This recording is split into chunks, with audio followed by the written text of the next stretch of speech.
Bagong TM Easy Surf 50 Fun Racket. May 5 gig pang internet at pang-asenso with only all-net text pa. Sa pinasulit offers ng TM, ang Racket Life pina-easy.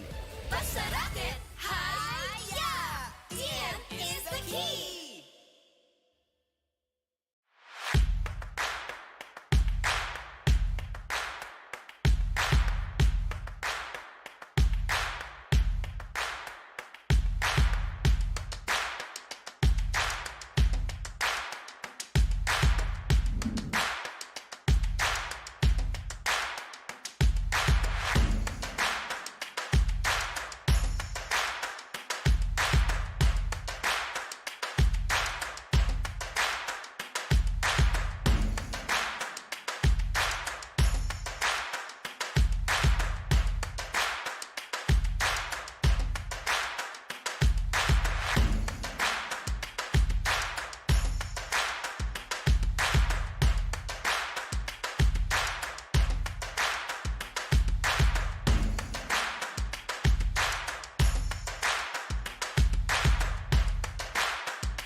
Thank you, ma'am. Racket Asenso! Bebenta ang lechong gawa ko! Hi-ya! Unlock! TM is the key! Bagong TM Easy Surf 50 Fun Racket. May 5 gig pang internet at pang-asenso with only all-net text pa. Sa pinasulit offers ng TM, ang Racket Life pina-easy. Basta racket, hi-ya! TM is the key!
Welcome to the United Gamers Guild Axie Pro Tournament Season 2. We are now going into Day 2 and we're gonna be witnessing DC Boy battling it out against Mike. Again, DC Boy, one of the most sought after here, one of the crowd favorites. But before that, I'm in Victim. Together here with me is... Parang JV, guys. And I'm glad that you mentioned Dizzy from YGG and Mike from iSports Zone. Yeah, that was the I was mentioning. Ayo? Okay, yeah. It was really weird. But before we get into that, we would like to shout out TM because this United Gamers Axie Pro Tournament is co-presented with TM, the nation's leader in affordable telecommunication. Sa mahang pina-easy moments, TM is the key. Of course. And of course, we would also like to extend our gratitude towards our major sponsors here, without whom this tournament would not be possible. Thank you, Board Punks of Society and BitKeep. Yep. Also, guys, don't forget to join our BitKeep for Keeps activity.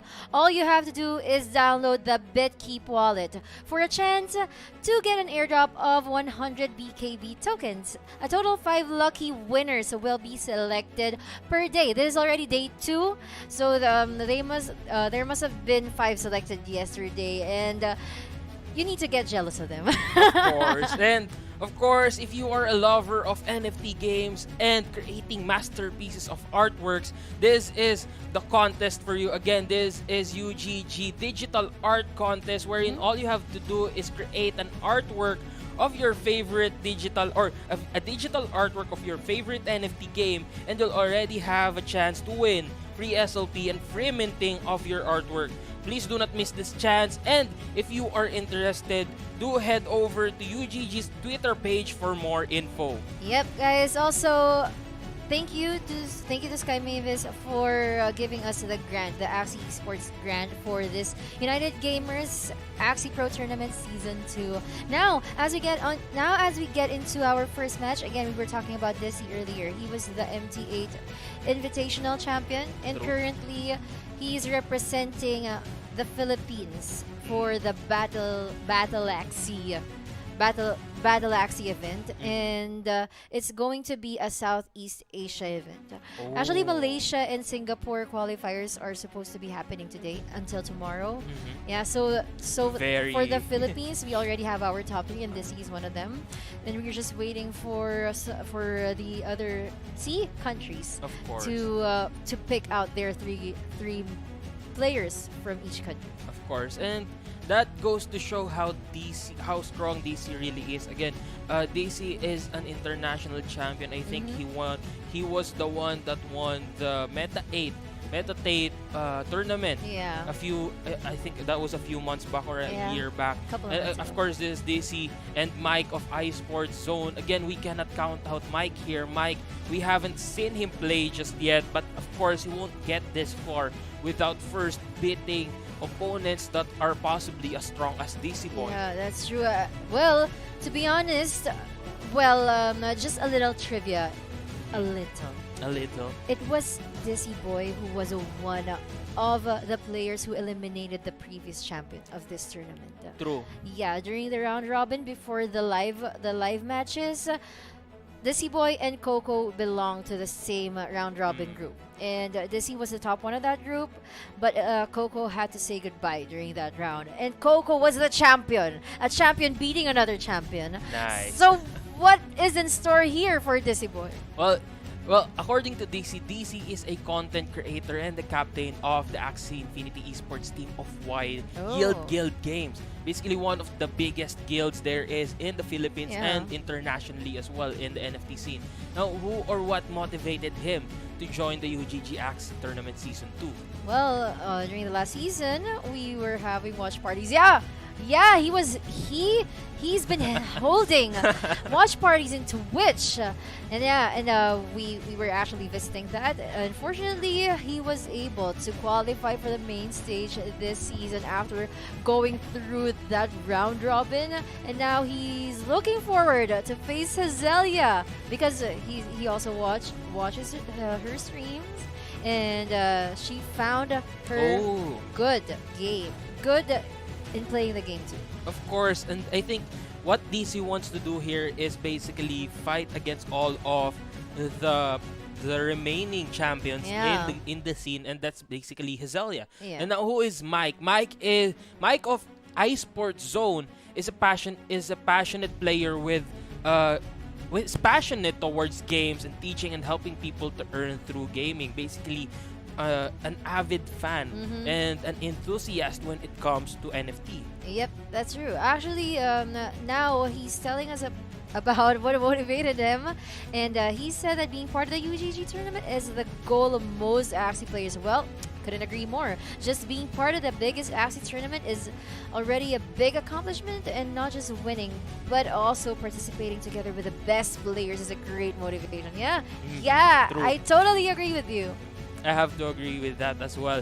And now, who is he looking for to go against this tournament? Basically, this is going to be Lunatic, Meiji, Hazelia, and Oversize. All of these players are part of Crypto Familia.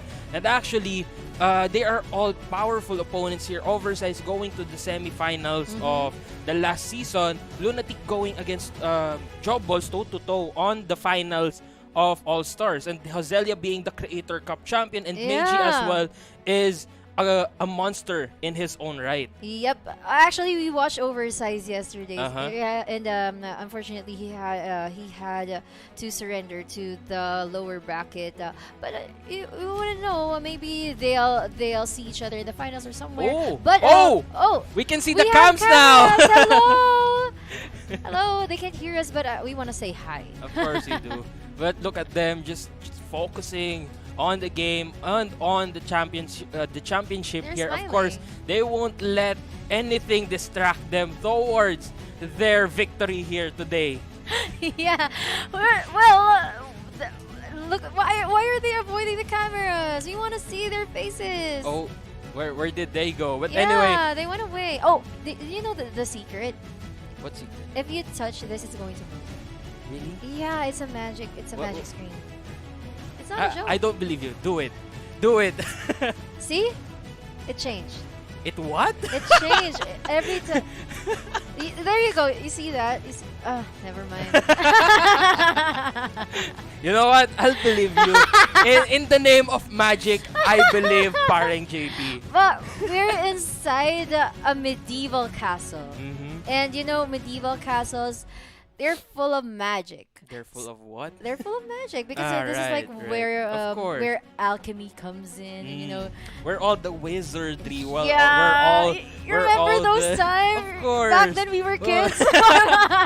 Back in like that was a few afterlives. Yeah. That was a few lives back. Yeah, that was actually a great time. But now we can't practice that anymore because true. it's so modern now, True.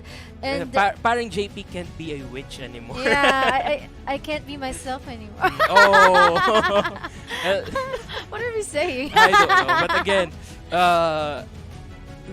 we'll be seeing DC and Mike here battling it out in the next few minutes. Just let us be wizards and witches for a Yeah. few more moments. I love our outfit.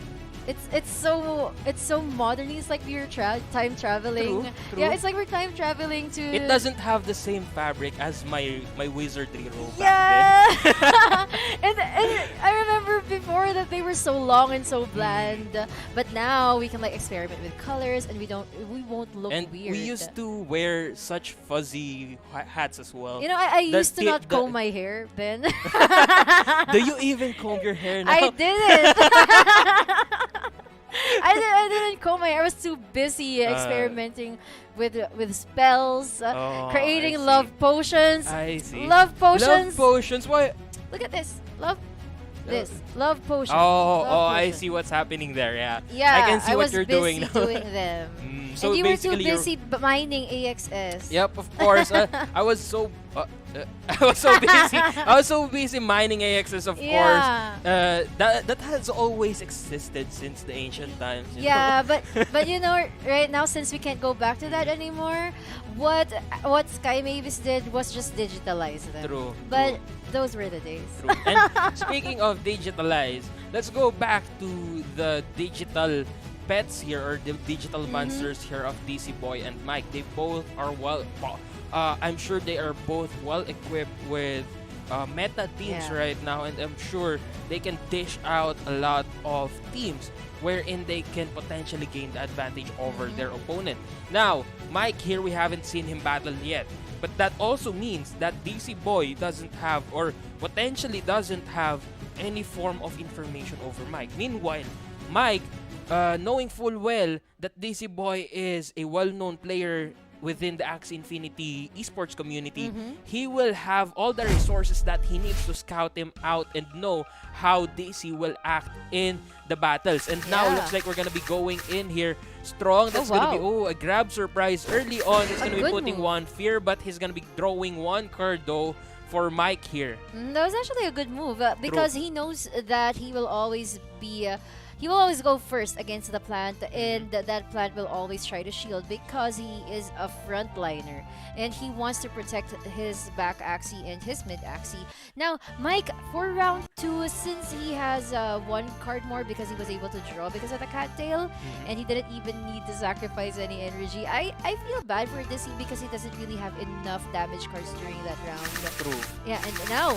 But now he Here has now? all the damage Yeah. cards. Looks like they're gonna be going toe-to-toe. This is a double Sinister Strike here. Gets 2 cards though. That's gonna be double Hero's Bane as well. Goes in with the Cattail, followed by a grab surprise, and of course the bug splat. And of course I think this is gonna be the finisher It's an for order. that dust. That's gonna be a wooden stab, 145 damage. But at the same time, DC here going in strong, 152 damage twice. Removes the plant from the equation as well. Now we are down to a 2v2 situation. Going into round 4, they both skip.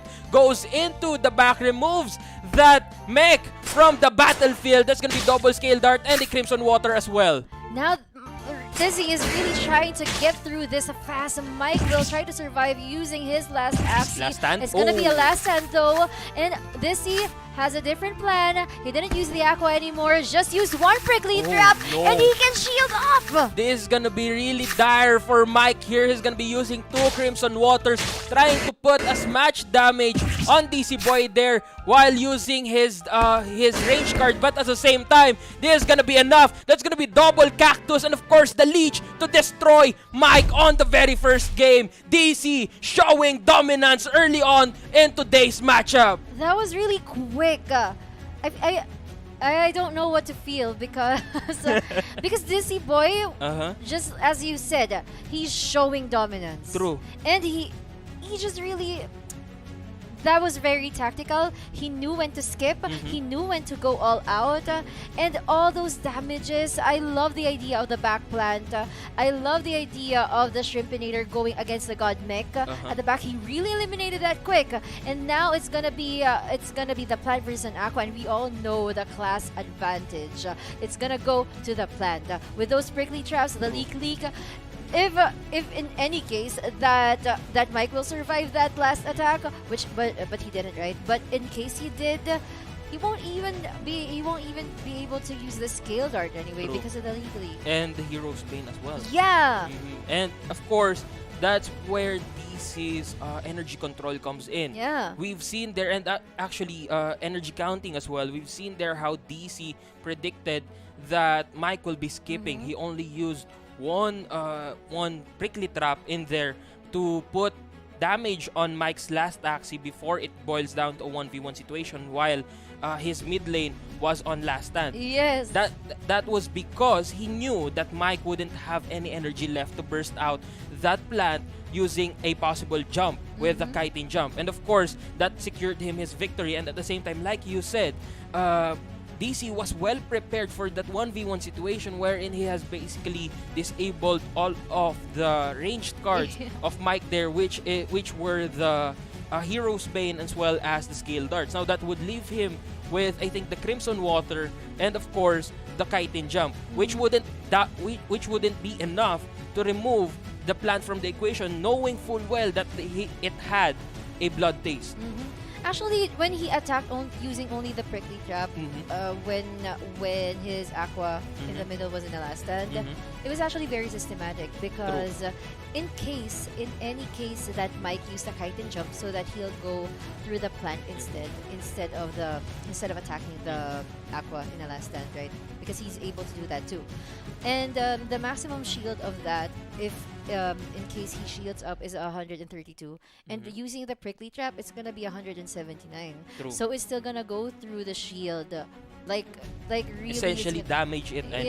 Yeah. No And matter it's a good what setup. Mike did, no matter what Mike could have done there, DC would have still dealt a lot of damage on Mike's last shrimp or last It was a aqua trap. there. It was a trap indeed. Again, from the card's name itself, it was a prickly trap. Yeah, literally. Mm, And it was true. so painful. The idea of that backplant, I was wondering actually how Dizzy Boy was able to research this, or like, yeah, because the Ronin address is public information. Mhm. The axes of your opponents are public information. So you have you can actually choose, and Dizzy, of course, we know that he has a lot of axes, but being able to choose that kind of team, the plant Aqua Dusk against Mike, it was that was really smart actually. It was a good move. But Mike, on the other hand, he had the mech. It was also a good plan because he had the mech to cancel out the plant. True. They actually had a lot of advantages against each other, but somewhere there, somehow, Dizzy Boy has a lot of traps. He had a lot Of of course. traps. He had a lot of That's traps where there. that's where his setups came in. Mhm. Basically, he managed to save up enough cards while also dealing a lot of damage on Mike's front Axie. Meanwhile, after that plant was disabled, or after his plant was removed from the battlefield, DC essentially still had 4 energy left to go to the back, remove the mech from the equation, which was the threat for his long-term Yeah. plan. And that gave him the advantage over the late game moments. And now we're gonna be going into game number 2. Now in game number 2, we're seeing Mike Oh. changing his lineup. Also, Dizzy, he's using an Aqua Dusk instead.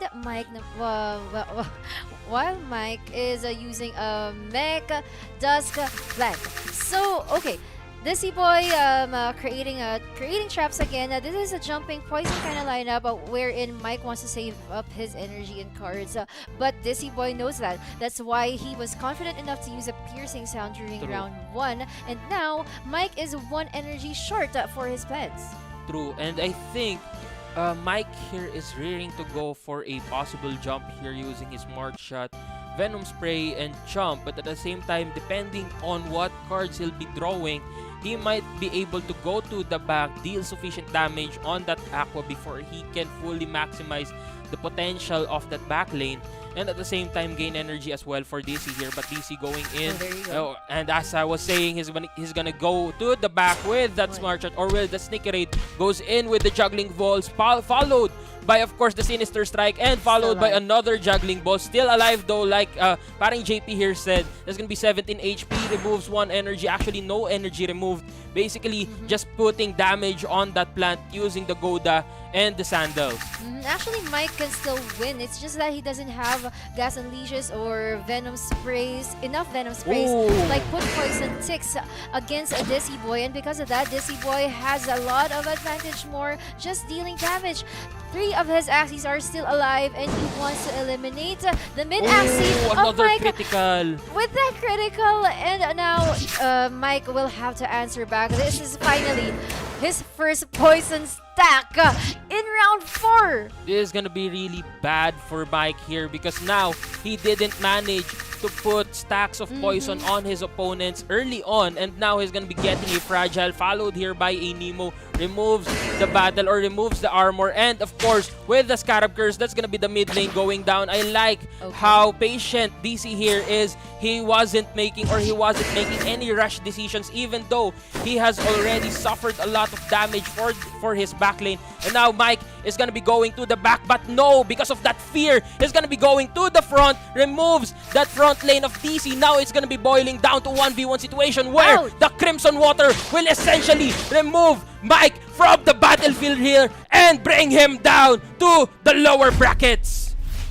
Well, that was a 2-0 clean sweep coming from Dizzy Boy. Well, nobody could really contest his prowess when it comes to playing course. Axie. But we have to review that match a little. What happened there was the first first poison stack or first poison tick that Mike was able to cast against Dizzy Boy happened in round number 4. That was already too True. late. That was already too late. Though he tried to deal a lot of damage using that sneaky raid against the back aqua of Dizzy Boy, it wasn't really enough to eliminate him. It would have been more effective if it had a poison stack, but it didn't. True. And during that last second to the last round, where he put the sneaky raid first, but he was on fear. He He was could on have fear, he could have also tried to use the twin needle first before. Well, actually, the sneaky raid won't be activated it would- anyway because it's yeah. already the second card. True. It was really hard. Dizzy Boy, how can you be so trappy? I like how DC Boy essentially saved up his grub surprise for the very last moment, knowing full well that Mike was saving up his energy and his cards to go to the back again and force a 1v1 with his front lane Dusk. And that's exactly what Mike did, but at the same time, knowing full well that Daisy would put a fear on that last remaining Axie of Mike, he had no choice. Yeah. He still had to risk it. He still had to go for that jump, even though he knew he wouldn't be able to jump because of the additional shields up. But that wouldn't still be enough with the Crimson Water going in as well as the Acros. Yep. It was really hard. It was really hard for Mike during the first round. It was really hard for him to like do a lot of combos, and we really saw his cards, lack of venom sprays, lack of barb strikes. Because if you have a jumping poison lineup, well, I'm not sure because I'm not a jumping poison lineup user, but I found it really hard for him, True. especially with Dizzy Boy being your opponent. But congratulations again to Dizzy Boy for winning the first match of today. It was a good opener. It was indeed a good Yeah. opener. It brought in the hype for today's Yes. the next other matchups Yeah. as well. And now again, this tournament would not be possible without TM, our co-presenter, the nation's leader in affordable telecommunications sa mahang pinaisim moments. TM is the key. Yeah, we'd also like to extend our big thanks to our major sponsors, without whom the UGG Axie Pro Tournament Season 2 would not be possible. So, of course, huge shout-outs to Board Punks Society and BitKey. And of course, don't forget to join our BitKip for Kips activity. All you have to do is download the BitKip wallet for a chance to get an airdrop of 100 BKB tokens. Again, this is gonna be for a total of 5 lucky winners every single day. So make sure you do join this activity and do get your chance to win that 100 BKB tokens. And also, guys, UGG is also hosting an art contest. So if you both love NFT games and if you love creating masterpieces, this contest is for you. Introducing UGG's digital art contest. To join, simply create a digital artwork of your favorite NFT game. Be inspired, be creative, make it your own, and have a chance to win. To win free SLP and free minting of your artwork. So do not miss this chance and head over to UGG's Twitter account for more information. That is at UGG Network in Twitter. So yeah, that's our poster. Look at that artwork, and I'm sure you can do better. So cool though, it looks so cool. But again, I'm Invictum. Together here with me is Parang JP, and we will be right back. Rocket Ascenso! Bebenta ang lechong gawa ko! Hiya! Unlock! TM is the key! Bagong TM Easy Serve 50 Fun Racket. May 5 gig pang internet at pang-asenso with only all-net text pa. Sa pinasulit offers ng TM, ang Racket Life pina-easy. Basta Rocket! Hiya! TM is the key!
Bagong TM Easy Surf 50 Fun Racket.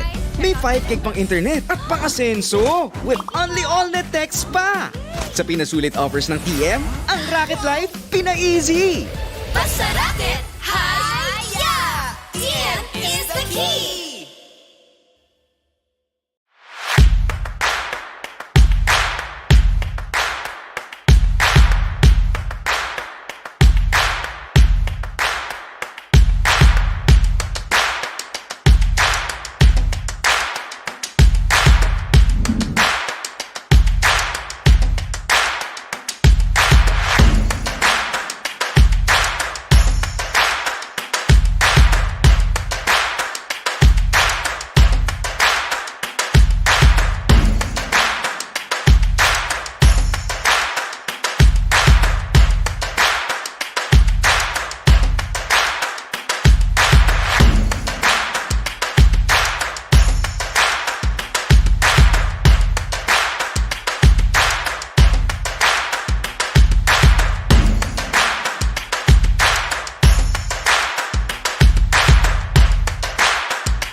Thank you, ma'am.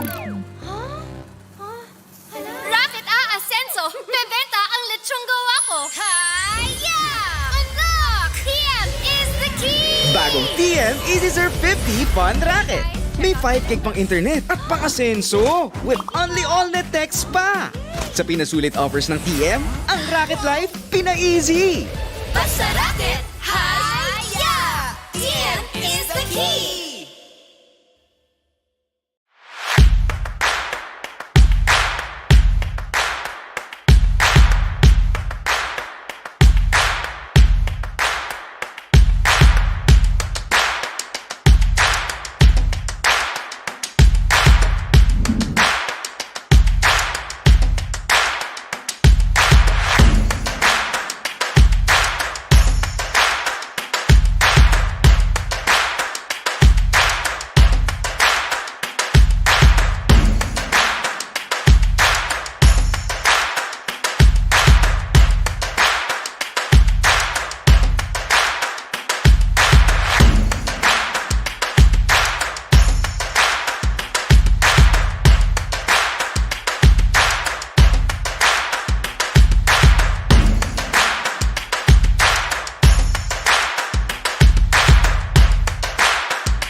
And once again, we are back here in United Gamers Axie Pro Tournament Season 2. That is co-presented, of course, by TM, the nation's leader in affordable telecommunications. Sa mahang pina-easy moments, TM is the key. We are going to be your casters. I'm Tio Paul, and Invictum is with me. Of course, we would also like to extend our big thanks to our major sponsors, without whom the UGG APT Season 2 would not be possible. Thank you, Board Punks of Society and BitKeep. Yes, and speaking of BitKip, we do have an activity. It is BitKip for Kips activity, and all you have to do is download the BitKip wallet for a chance to get an airdrop, for a chance to win 100 BKB tokens that you can use on the BitKip wallet. Of course, a total of 5 lucky winners will be selected per day, and I'm pretty sure that we have selected the first 5 yesterday. Of course, we have. And of course, we also have a digital art contest for you coming in from UGG. There you Again, go. again, if you are a lover of NFT games and creating masterpieces of artworks, this contest is for you. To join, simply create a digital artwork of your favorite NFT game and have a chance to win free SLP and free minting of your artwork. Do not miss this chance. Head on over to UGG's Twitter page for more info. Yes, that is right. And do not forget the prize pool for this tournament. A total of 180 AXS is waiting for our winners. First prize would be 70 AXS, 40, 25, 15. The 5th to 6th would have 10 AXS, and then the 7th to 8th placer would have 5 AXS Oh. each.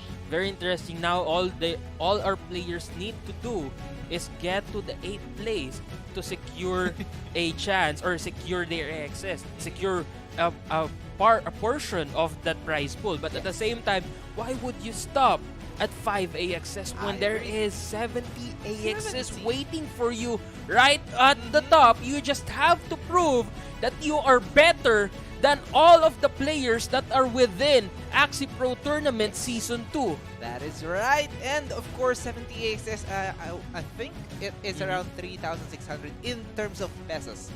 Philippine pesos. Yeah, 3,600 times Actually, 70 would be A lot lot. of money! A lot of of money! But to have an estimate, I think that will be around 220,000.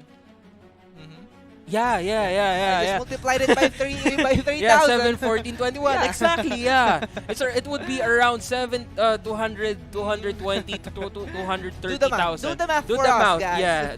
Do the mouth. Do the math. Do the mouth. How do you do that? I can't math and I can't English, apparently. Okay. I thought you will say I can math and I can mouth.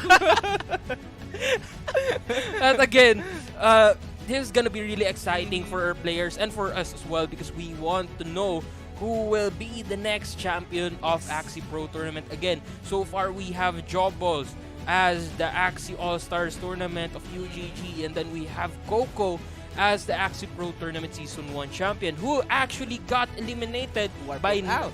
Exactly. They have been eliminated with Coco being removed from the battle by DC Boy and Yes. Vinci Spider, which is Ooh, one of our okay. contenders for today's series, and he Yes. will be going against Shroom of the Chosen Ones. Yes, let us show you the profiles of each of these players. But of course, before that, let us show you. I think they talked about their outfit. Actually, Look I at think this. they did. Is this a Coco shirt that we are seeing right now? This a rivalry shirt. Rivalry shirt. Okay, so Vinci Spider on the left, Shroom on the right side. Both are looking serious here. Of course, they are. They are waiting. Vinci Spider doesn't have a guild. Vinci Spider doesn't have a guild. Ooh, He okay. does not have a guild, and yet he was one of the players that managed to remove Coco from this tournament. Yes, and Coco is the previous champion. Is the season. He's the defending champion, but he's in no way ready to defend right now True. because as soon as He has already been eliminated. Wow, Vinci Spider right now. If any guilds out there are looking for A spider. a spider, a powerful player that can represent their guild in tournaments such as the Axie Pro Tournament, Vinci Spider here is up for grabs apparently. But at the same time, Shrooms being a part of the Chosen Ones, he will not be an easy opponent to deal with. Yes, and look at that pose, of course. The esports pose. And who is Vinci Spider? He used to play computer and mobile games, and when he heard about Axie Infinity, a game where you can earn while playing, he took the risk and invested in it. Fortunately, it was a good investment, and most importantly, he enjoys playing the game. Of course, who doesn't enjoy playing Axie Infinity except when you're going through a low streak?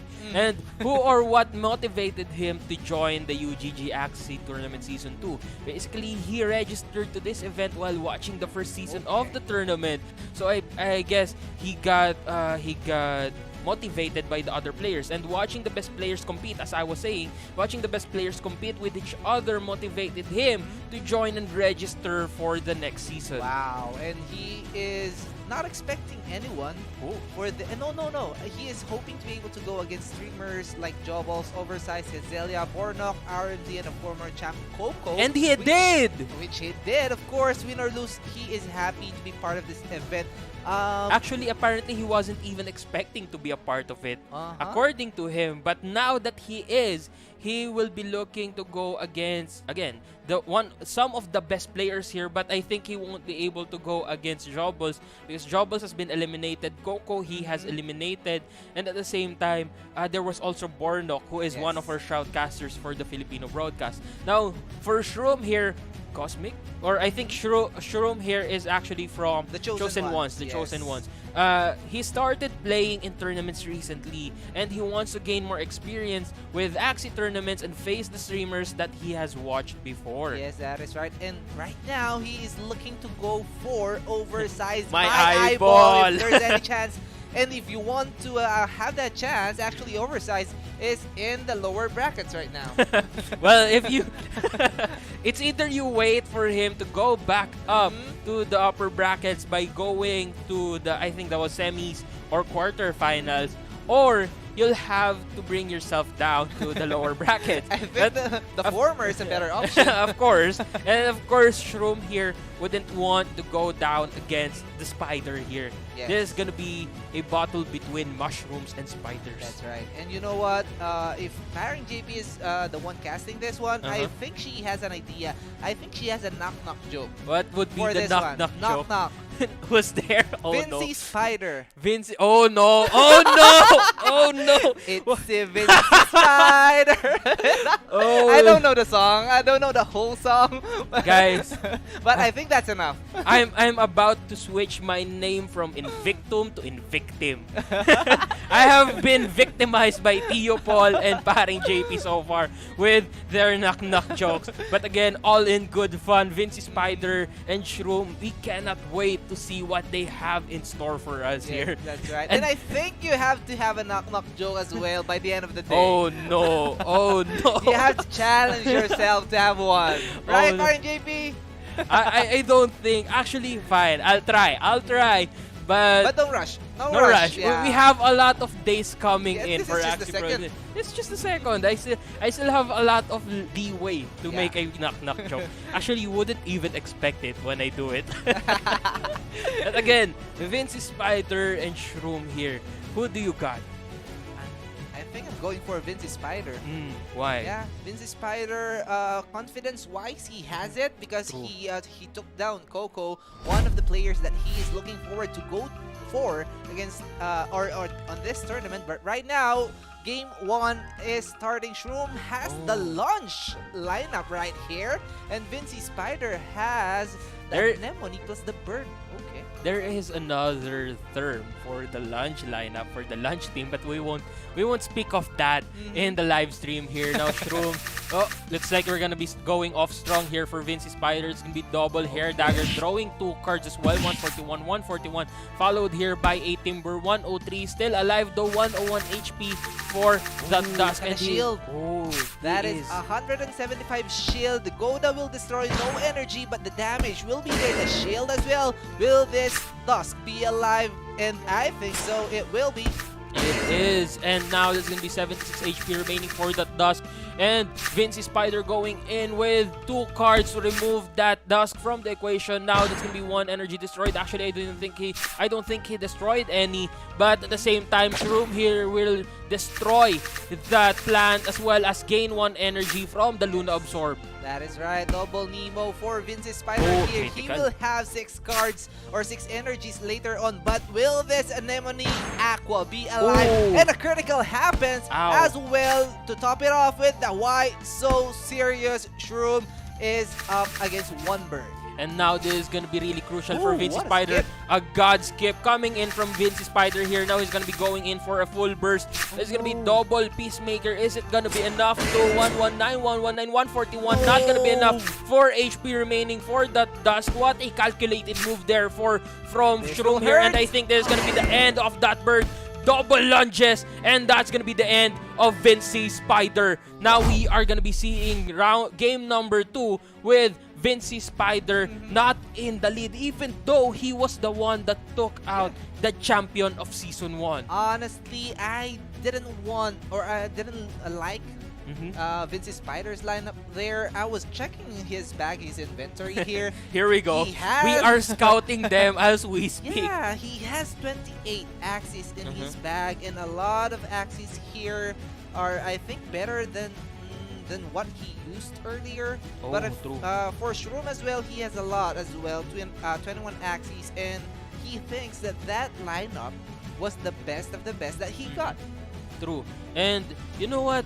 Now Vinci Spider has a chance to switch out his team and get a different team that might be a better fit for an opponent like Shroom. But at the same time, now Shroom has that advantage when it comes to score, that even if he loses here, he will still have a margin of error. It won't be a total loss for him. Unlike Vinci Spider's side here, Vinci Spider's perspective, wherein he's essentially 1 loss away, 1 mistake away from being brought down to the lower bracket. Yes, that is right. And upon further checking or observing here on his inventory, he has a lot of Axies. Yes, 28 Axies. But the fact is, he doesn't have those meta Axies in his bag. True. What I'm seeing here are Axies that are like energy Axies or floor priced Axies that he has. And I think he was going for the 60 energy, possibly. That's why he was loading up with a possible floor axis. But at the same time, we might just see axes that we haven't seen before used in tournaments and actually work. That could be a surprise. Again, Vinci Spider here might be bringing a lot of surprises for us in today's tournament. Yeah, I think we had one yesterday. I can't really remember if it was Chizo or there was like a backline that we don't see often on the leaderboards, on streamers as well, but it worked. Yeah, it did. Yeah, it did. I can't just really can remember. I because can't remember who it was, but it did work. And now, again, our players here will always have the chance to surprise us, to shock us, and bring about new ages and new eras for our Axies here. And now we are going to be going into game number 2. Will this triple be plant combo. the comeback of Vinci Spider, or will this be the make or break for Shroom here? That's gonna be 126 HP, 0 and actually 1 energy left for Vinci Spider. Gonna be having 3 on the round number 3. I still don't want this one because the strawberry lineup, it's supposed to be fast, right? In order for you to heal True. the front line later on the round, or later on the next round, you have to be faster than the opponents, or than your opponent's Axie. But looking at it, the first 3 Axies to attack for this are all from Shroom's side. True, I do agree with you on that. And at the same time, I think Vinci Spider here will have a lot of problems when it comes to gaining, or when it comes to sustaining his aquas or his plants here. Because Shroom will just keep on dishing out damage, and that's all he needs to do, especially with that vegetal or that vegan diet. He won't be able to use that up and heal back up because he doesn't, or Shroom doesn't have any plants on his lineup. These are all Dusks and the reptiles. Yes, that's right. If that was a zigzag or a mosquito, it could have been better True. for A Vince's mosquito Spider. especially because mosquitoes are stronger against dusks and reptiles because of its classification. That's right. And Shroom here has a lot of firepower. He has the beast damage, he has the reptile damage here. He doesn't even have any bird or aqua cards here, which can Vince's Spider take advantage of. True, but at the same time, I think Vince's Spider is slowly but surely making it work, and that's gonna be the very first Axie going down with that lick. Shrooms down to 2 Axies remaining here, and at the same time, he still doesn't have any energy, but he will just keep on dishing out damages anyway. There's gonna be another lunge followed by the bonus damage, and of course another lunge here. I think that's gonna be a last stand. No last stand, gets 1 energy. Now it's down to 2v2 situation wherein Vincey has the disadvantage when it comes to energy, because now Shroom has 1 and he will just keep on doing the same thing over and over again. He will be gaining energy and then he will be bursting through the plant by the next round, now that he has 4 or 6 energy by this round. Correct me if I'm wrong, I haven't seen the Kotaro bites and the rise as well for Vince's Spider, and that's what he needs most right now, because it's we're gonna go down to the 1v1 situation, and it's just right now that we have seen the rise. The Kotaro hasn't even showed up yet. And now it is going to be the burst down that I was talking about. It's going to be a go down followed by a lunge, and of course that bag splat. Now there's going to be a serious double scarab curse, no heal for that back lane. That critical was amazing. Another critical there. Oh, but it wasn't as critical, or it wasn't as substantial as the critical of Shroom there. Gets 2 energy though, but at the same time, that Scarab Curse will really put a dent on Vince's Spider, because 2 of his cards are basically just for healing. Now there's gonna be another lunge, critical as well on that cattail, followed by another lunge, 145 damage. He will be able to heal here, and I think he will be able to remove that mid lane. But now all of the cards will be rotating on that back lane, and he will keep on getting that Scarab Curse. And he has 2 Cottontails here for the energy gain. Vince's Spider, on the other hand, will steal those 2 energies. It is still winnable, I think. For Vince's Spider, he needs to shield up. He needs to attack as well. Shroom is left with 2 energies. Scarab plus the launch here won't be enough to kill Vince's Spider. But here comes Vincey without any heal at all. This is gonna be a battle for attrition here. Who will survive the Blood Moon Curse here? 137 HP, 90 HP. Now Vincey, all he has to do is go for that defense, but Shroom was well prepared for it, and even calculated the last stands down to the very last stat. Shroom was well prepared, and now he will be taking his second point, bringing the Coco Slayer down to the lower bracket. And he is proving that he is the chosen one. True. For this matchup, Shroom having a clean sweep against Vincey's Spider. We are witnessing a lot of clean sweeps so far. Vincey's Spider going 0-2 against Shroom, as well as DC against Mike. And Shroom, again, like you said, he really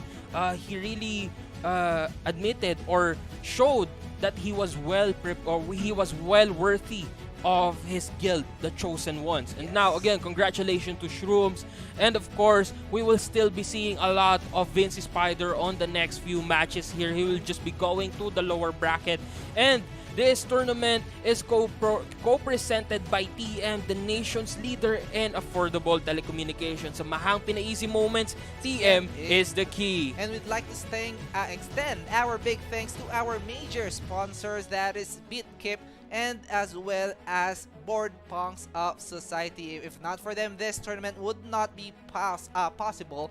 And we also have the BitKip for Kips activity. All you have to do is download the BitKip wallet app for a chance to get an airdrop of 100 BKB tokens.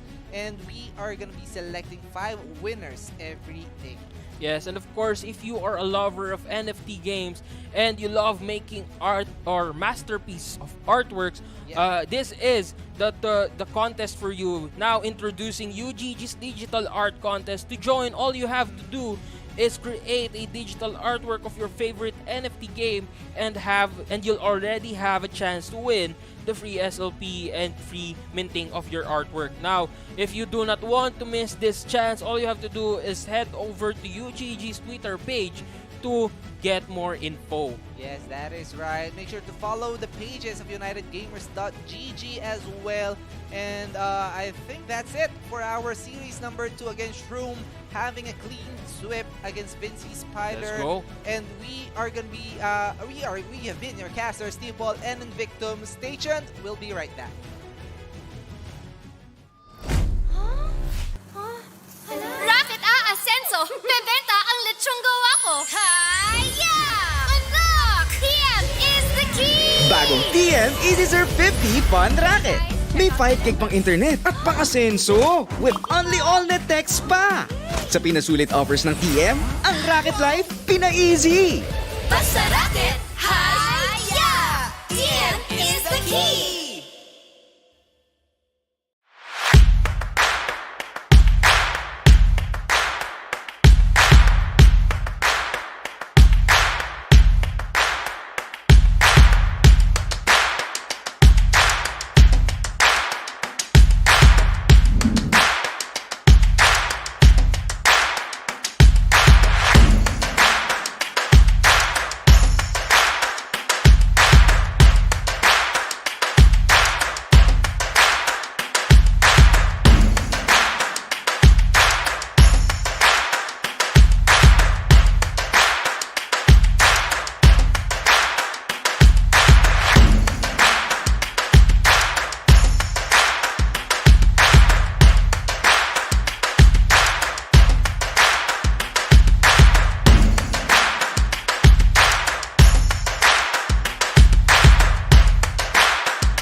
Bagong TM Easy Surf 50 Fun Racket.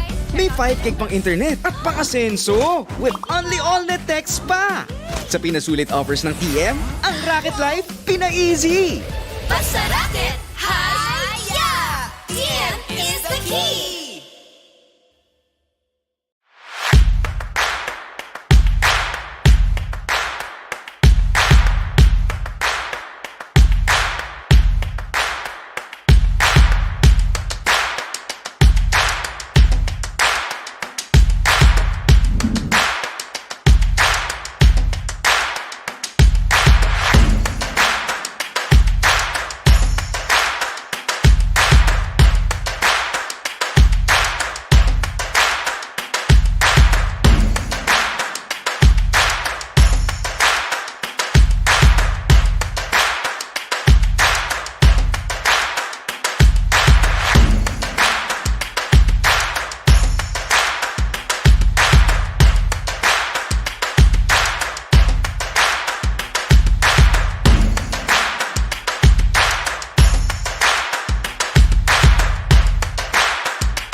deserve 50 fun racket.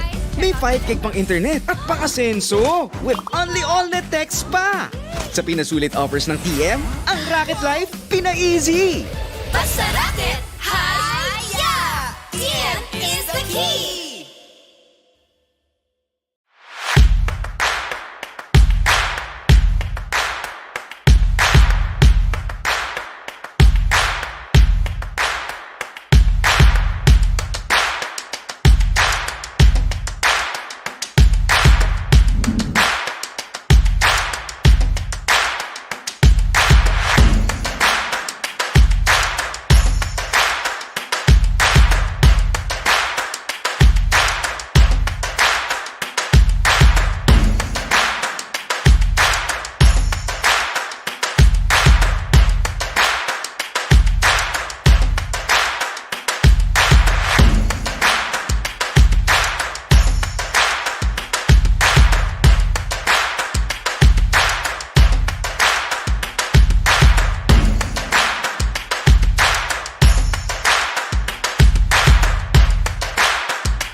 have seen two fast, two quick series for the first two ones. We are going to be your casters for this third series. I am Tio Paul and paring JP is beside.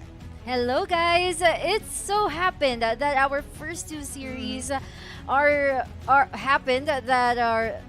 ended into 0 clean sweep. So that was really, I don't know, fortunate, explosive. I don't know, what do you call that? I really don't know as well. I think yesterday we have seen a lot of game 3s, right? Yeah. So I think it's a different, we have a different it's a different tone, it's a different mood, it's a different pacing for today. But you know, shout out to Shroom and Dizzy Boy for winning the first two series. You guys are moving on to round number 2, but we're gonna see you Spider, and Mike in the lower bracket. Yeah, they're gonna face off each other 2 days from now. So I hope you guys are gonna be able to redeem yourselves in there. But moving on to our next match, our third match for the day, we're gonna have the Yan brothers, Elysion and Xion. Yes, that's right. But first things first, this United Gamers Axie Pro Tournament Season 2 is co-presented by TM, the nation's leader in affordable telecommunications. Sa mga pina-easy moments, TM is the key. Yes, guys, and of course, we'd like to extend our big thanks as well to our major sponsors, without whom the UGG Axie Pro Tournament Season 2 would not be possible. So, of course, huge shout-outs to Board Punks of Society and BitKeep. So, guys, don't forget to join our BitKeep for Keeps activity. All you have to do is download the BitKeep wallet. That's a BitKeep app for a chance to get an airdrop of 100 BKB tokens. So a total of 5 lucky winners will be drawn or selected per day. So that's gonna be a total of 40 winners. Yeah, 40 winners And how and many 4,000 BKB tokens will be given away. And aside from that giveaway, of course, we do have our ongoing art contest.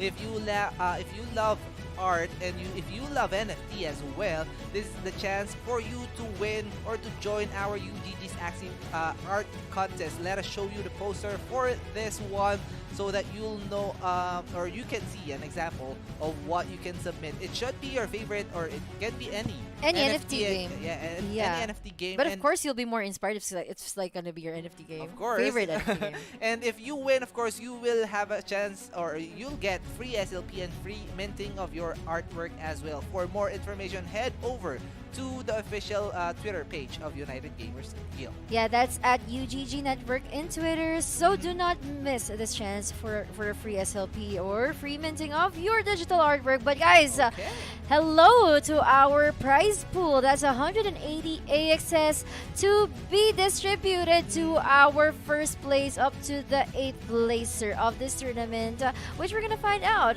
next week.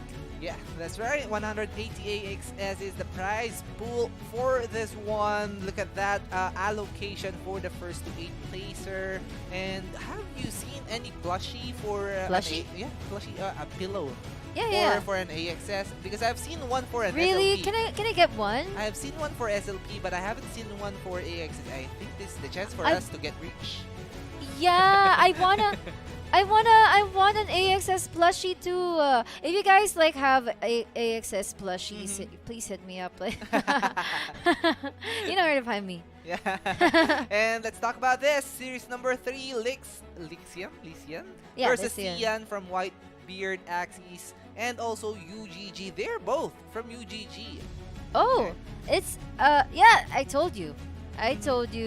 They're the Yan brothers. And literally brothers from the same guild, UGG. But Xion is also from Whitebeard. Yeah, they are. And Elysion here, what motivated you to join our tournament? And he says here that he really wants to join big tournaments like this, like UGG Axie Tournament. That is the main motivation for him. And he's looking forward to go against the streamers. We still have DC Boy here, we still have Hazelia, Oversized on the lower bracket, Lunatic as well is here. Who else is Spam and Rise, of course, the most wanted man of this tournament, I think. And that is pretty much it for Elysion. We have to check out Xion, his opponent. And okay, so you've mentioned earlier that one of these players has only 6 Axies, but let's get into that later on. Okay. But okay, Jobbles motivated Xion to join the tournament, but Jobbles won't be here. Won't be here to participate in our live matches. But he is looking forward to go against anybody. Yes. Anybody's gonna give it his all. And I think there's no translation for this, so we have to say this as it is. Palag-palag lang, as he mentioned here. It's like how do you translate it, JB? Palag-palag lang. How do you say it in English? What is the most? It speaks for itself. We have to say it with like feelings, because that's gonna be the context clues. It's like saying I'll fight whoever is in front of me. Of course, that's exactly what it means. Those are just like 3 words, but when I translate it, it's a long one. Yeah. But look at, let's take a look at our ongoing bracket here. This is still the upper bracket, and we are on our day number 2. So look at the right side, guys. Left side is the day 1. And right side is our day number 2. DC and Shroom will be facing it up because they won both their series 2-0, earlier. yeah. And Xion, CH4 and Lunatic, whoever wins this series number 3 and 4 will face each other. And then look at that. Hazelia and Spam and Rise has a chance to face each other on round number 2. To be honest, I'm really concerned about Hazelia and Awie, because both of them are from the leaderboards. Yes. Yeah, they really have it hard, and it's like seeing two very competitive players, because we really see both of them in the top 10 often before season 20 ended. Yeah, why? Yeah, nothing. What do you mean nothing? I'm just smiling for no For reason what? at all. No, But, there is a reason. I am seeing.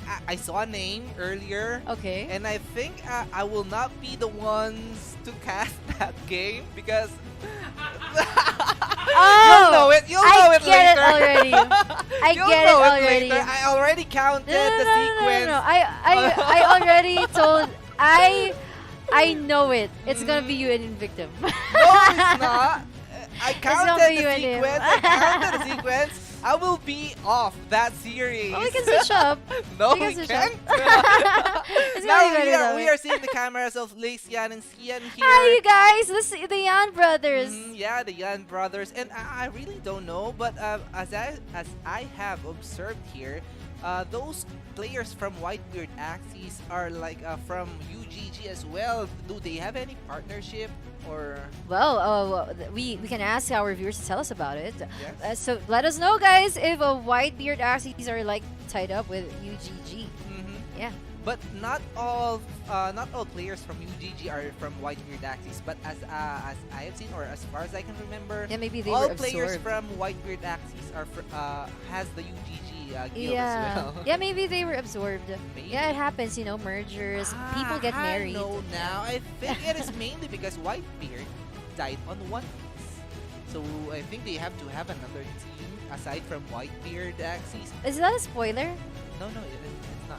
It happened way a long time ago. Yeah, because I promised Invictum that I'm gonna watch One Piece before season 2 started, and yeah, this is actually me telling him that I wasn't able to keep my promise. No. Show up here. Show up here, Invictum. And we roughly have 1,000 episodes already. Yeah, So I know. if you start watching now, I mean, let's say 10 episodes daily, do the math, that's 100 days, Yeah. 3 months. So good luck. Yeah, thank you so much for that moral support. I'm gonna get into it. I really will. I mean, I never watched any series. I never did. So it means that it's not like I'm betraying it. I'm just delaying it. But you'll never regret. It is my most favorite anime so far. Yeah, I think, I know. because, Because in your room you have like a lot of One Piece posters.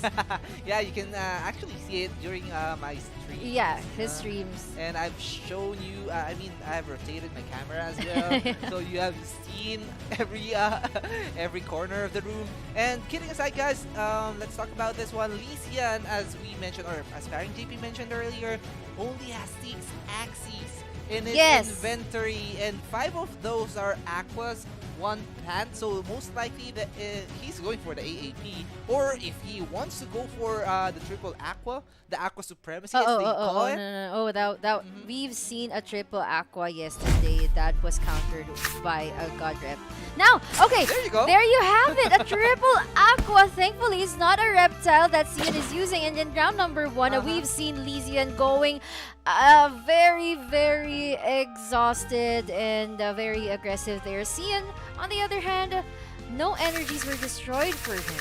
That's an advantage. It's an I advantage. agree. And he needs those Nemos right now, and he will draw 2 from the up. Can we say upline? Look at Upline them. Aqua here. But of course, the plan goes for the upline Aqua of Elysion. Multi-level. Or let's call it the Birch Aqua. So here comes Elysion with the attack. He wants to take down this plant, and he will do so. Now, this Xion is gonna use the Buzzing Wind to deal a lot of damage against that bottom Aqua, that blue Aqua, but it doesn't really have a shield, so the Buzzing Wind passive won't be activated. And now Elysion still has 2 Axies left, but 1 is really in pain. Xion will have the first move advantage. Actually, he didn't use the Aqua anymore, and he just sacrificed it. Elysion is settling for the 1 versus 2 situation, and now we are wondering how he's gonna go about this. And he is ready for it. Sparring JP, he will have 4 energies later on. He has the 2 Kois up here, the 1 Cuckoo as well. He is very well prepared. But look at this. Xion has the lamp. Will the damage of Elysion be enough against the shield that Xion has here? They both have 4 energies, but Xion didn't use the last energy that he had. But will this be enough? I think so. Elysion takes game number 1. That was really well calculated. Using a God I Aqua. want to see the replay of that one. why did Xion not use all the energies that he has? Or I think It was he a buzzing wind. It was a buzzing wind. That he Okay. had left. Mhm, Yeah, he lacked he lacked cards Mhm. to give himself more shield than that. Alright, yeah. Elysion was more prepared for the 1 versus 1, or rather the 2 versus 1 situation, because Yeah. that Aqua has the potential to really deal with those two Yeah. Aquas that were left. And the Aquas, you know, if AAPs and AAAs in matches, it's really fast. And we've seen that Elysion I loved that he sacrificed his Aqua. He just wants to take care of his energy. And there's really no energy destroy mechanic left for Xion anyway. So what he did there, he had to sacrifice the black Aqua. And then his God Aqua just really did all the work for him. Thankfully, he was able to save up the 2 coins just to make sure that he's going to go first on that last round. And all of those damage were enough to penetrate through the 134 shield and the full HP of Yes. Xion there. Yeah. And I think Elysion, or Xion rather, has to switch it up if ever he has those one. As I'm checking here on our inventory, he has the jumping poison lineup. Okay. That is, I think that can fare pretty well with the Aqua lineups of Elysion. And he also has Mech, I think. I mean, a bird plant that would be the best one to deal with this triple Aqua lineup of Elysion, I think. Yeah. But he doesn't have those. He has a lot of Axies. And you mentioned earlier, Elysion only has an Aqua, and one is the... I mean, 5 Aquas in 1 plant. Okay, so he's like kind of a Sidon gamer. Yeah. He really is, and he's not... Well, up Aquas, even though you nerf the card, you don't really nerf the class. Mhm. Yeah. So Aquas are still doable. So even if you go against any kind of lineup, yeah, they're really doable. Especially sometimes there are times that if you're using an AAP, a lot of God reps still lose against them. Yeah. Yeah. It will really depend on a lot. Does The skill, the Xion have a God reptile? Does he? God Does Reptile, no. no, he doesn't, right? I think he can only up to go for the same lineup that he had, or it might be the jumping poison lineup. I'm But seeing a bird as here. I'm Is seeing it like here, a floor Axie? he does have the jumping poison lineup, but he has he has the plant, the glass. This is actually doable too, because the it bird, yeah, okay. the dark swoop having a little owl. Yeah, you can go behind your opponent, and that's gonna be a huge disadvantage because if you're gonna be able to kill the God Aqua first, that's really a good advantage for you. It will really put you in domination. Yeah, but don't forget that the mid line Aqua of Elysion here, or it is actually the front line because he has the triple Aqua lineup. But top and don't the forget bottom. that one Aqua has the Arco as well, in order Yeah. for him to be faster than the opponent's Axies. But of course, he needs to be prepared for that one. I'm really curious what is going to be the decision for him. He doesn't have that a lot of choices here. I think it's only down to AAP, the same lineup that he had, or the jumping poison. Pick Yeah, your poison. pick your poison. Well, I could risk using the jumping poison because as long as you're able to budget those poison stacks into your opponent's 3 Axies. There you go. There you have it! Oh, Xion- Elysion is prepared. Look at that. A black male Aqua on he top. didn't use that earlier. He didn't. Yeah. But he has that.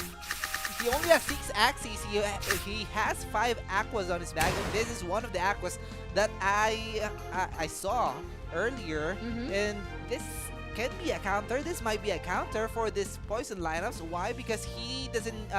He won't be hesitating to attack with that one, even with the gas and leash. That's Why? Because true. he can pass out, or he can give those poison stacks onto the mid line later on. That's true. Actually, that's gonna be an interesting move if we see it happen. I hope we see it happen. But Xion, unfortunately, he doesn't have the gas and leash. And in round number 2, The perch Elysion, works. yeah, he skipped the plant. So even without the gas and leash, he'll be able to manage. Yeah, that's right. And a discard will be happening. Xion has a lot of energies here, a lot of cards as well. But what I'm seeing here is not, he doesn't have those Venom sprays yet. Elysion, on the other hand, that has only 3 cards left. He has that Nemo for the energy gain, and all of the axes that he has are faster than Xion's. Yep, that's actually the speed advantage of Aquas. But Xion, on the other hand, since it's using Dusk, and Plant, they also have the shield advantage, and they're very, very hard. Okay, so now in round number 3, they're just skipping. He's using the October Treat. Xion's using the October Treat to draw a card and to probably just take in that damage and shield himself. Oh, now finally the Gas Unleash arrived, but it's probably too late. But what do you think? Let's see. But Elysion is going for the all-in attack here. Right now, he didn't opt to go for the perch because he knows that Xion will attack with all the axes that he has. This very well calculated from Elysion, but that is the last stand for him. Xion with a Venom sprays right now, and he goes for the backdoor play, going for the God Aqua with the double barb strikes, plus the Cerastes, and Elysion is still alive. He needs the blackmail now because his other 2 Axies are already suffering from those poison stacks. They're literally dying and they need help. They need a Dextrose now, the Ivy. But he hasn't drawn the blackmail yet, if I'm not mistaken. But Xion is down to just 1 Axie here. Elysion is trying to tear it apart. 3 Axes, 3 Aquas are left for Elysion. Will this be enough? I don't think so. He will be left with 51 HP, and the blackmail He's still gonna go is first. not still here. Yep, and he just skipped. And those Axies will just die. No, they wouldn't. Because in round number 8, Elysion will still go first, and he'll still be able to attack those 2 cards to be followed up by that black Axie. And finally ending the game in round number 8. That was really a good play coming from Elysion, ending the series with a 2-0 clean sweep. He is making a statement Yeah. here. Quantity or numbers. Numbers is not really a thing here. It's the mastery of your class. It's the mastery of your lineups. Even if he only has 6 axes in his bag, is proving that he can deal with whatever he faces. Yeah, that's actually what we were talking about yesterday. Because if you have like a lot of axes, you're gonna get confused, and you have a lot of room for regret because why didn't I use this? Why didn't I use that? But if you only have like 6 axes, you will need to focus all of your energy and your mastery to those 6 axes, and that's what Elysion showed us today. That was a 2-0 clean sweep. Yeah, And that was a close fight. It was a close fight, but another sweep. Yeah. Are we gonna have a full sweep for this 8th series that we have for day number 2? We don't know yet, but what we know is, of course, this tournament is co-presented by TM, the nation's leader in affordable telecommunications. Sa mahang pina-easy moments ba ang hanap nyo? TM is the key. We'd like to extend our big thanks as well to our major sponsors, without whom the UGG APT Season 2 would not be possible.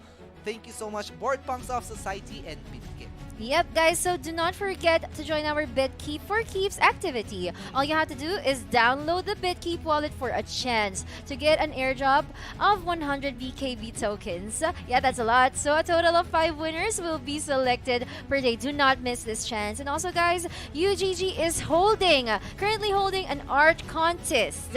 So if you both love NFT games and if you love creating masterpieces, this contest is for you. So UGG's digital art contest, to join, simply create a digital artwork of your favorite NFT game and have a chance to win free SLP and free minting of your artwork. Do not miss this chance, okay? And just head over to UGG's Twitter page for more info. Yeah, that's right. And I think that's it for our 3rd series. Another sweep that we have witnessed for you. But stay tuned, guys. We still have 5 more series left to go. I'm T. Paul, Parin JP signing off. We will be right back. Rocket Ascenso! Bebenta ang lechong gawa ko! Haya!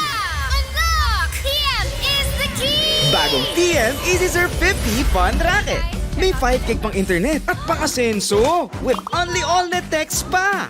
Sa pinasulit offers ng TM, ang Racket Life pina-easy! Basta racket, haya! TM is the key!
Thank you, ma'am. Racket Ascenso! Bebenta ang lechong gawa ko! Haya! Unlock! TM is the key! Bagong TM Easy Serve 50 Fun Racket. May 5 gig pang internet at pang-asenso with only all-net text pa. Sa pinasulit offers ng TM, ang Racket Life pina-easy! Basta racket, haya! TM is the key!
Bagong TM Easy Surf 50 Fun Racket. May 5 gig pang internet at pang-asenso with only all-net text pa. Sa pinasulit offers ng TM, ang Racket Life pina-easy. Basta racket, hi-ya! TM is the key!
And we are back, ladies and gentlemen, to the United Gamers Guild Axie Pro Tournament Season 2. Up next will be NXP Channel 4, CH4 versus Lunatic of UGG. Again, Lunatic here is coming back for vengeance, and actually he won't be going up against Jawballs, but he might just have his chance to win his very first championship for the first time ever here in Season 2. Yep, and NXP, this is really literally next play. Oh! Yeah. He's from NXP? The NXP from NXP. of Mobile Legends, of the other well, games? they belong to the same group, but Yeah, but the same. Alright. NXP, yeah. That is really interesting. Now we're gonna be witnessing CH4 going against Lunatic. Lunatic being the finalist, one of the finalists that went up against Jawballs during the Axie Pro, or rather the Axie All-Stars tournament of UGG as well, but being brought down by his sworn and nemesis. Now, without him in the equation, without him in the picture, this might be the chance that Lunatic has been looking for to get his throne, to get his crown. But at the same time, CH4 here is of course backed by NXP, one of the biggest guilds, one of the biggest organizations actually in the gaming community. Meaning to say, he won't be going in without any equipments, without any armaments under his belt. Yep, that's true. And I'm really excited to see what kind of Axies he'll show us. But who is CH4? I'm CH4. A simple casual gamer and a computer engineering student. Hello to you. Hello, CH4. And he was motivated by his manager and friends to join UGG Axie Tournament Season 2 to make a name on Axie esports scene. It's a dream come true for him, and he didn't expect that he can be part of this tournament and be the representative of next play. Yep, and he's looking forward to go against Spam and Rise. There are a lot of players here looking for Spam and Rise. LF Spam and Rise. Hashtag LF Spam and Rise.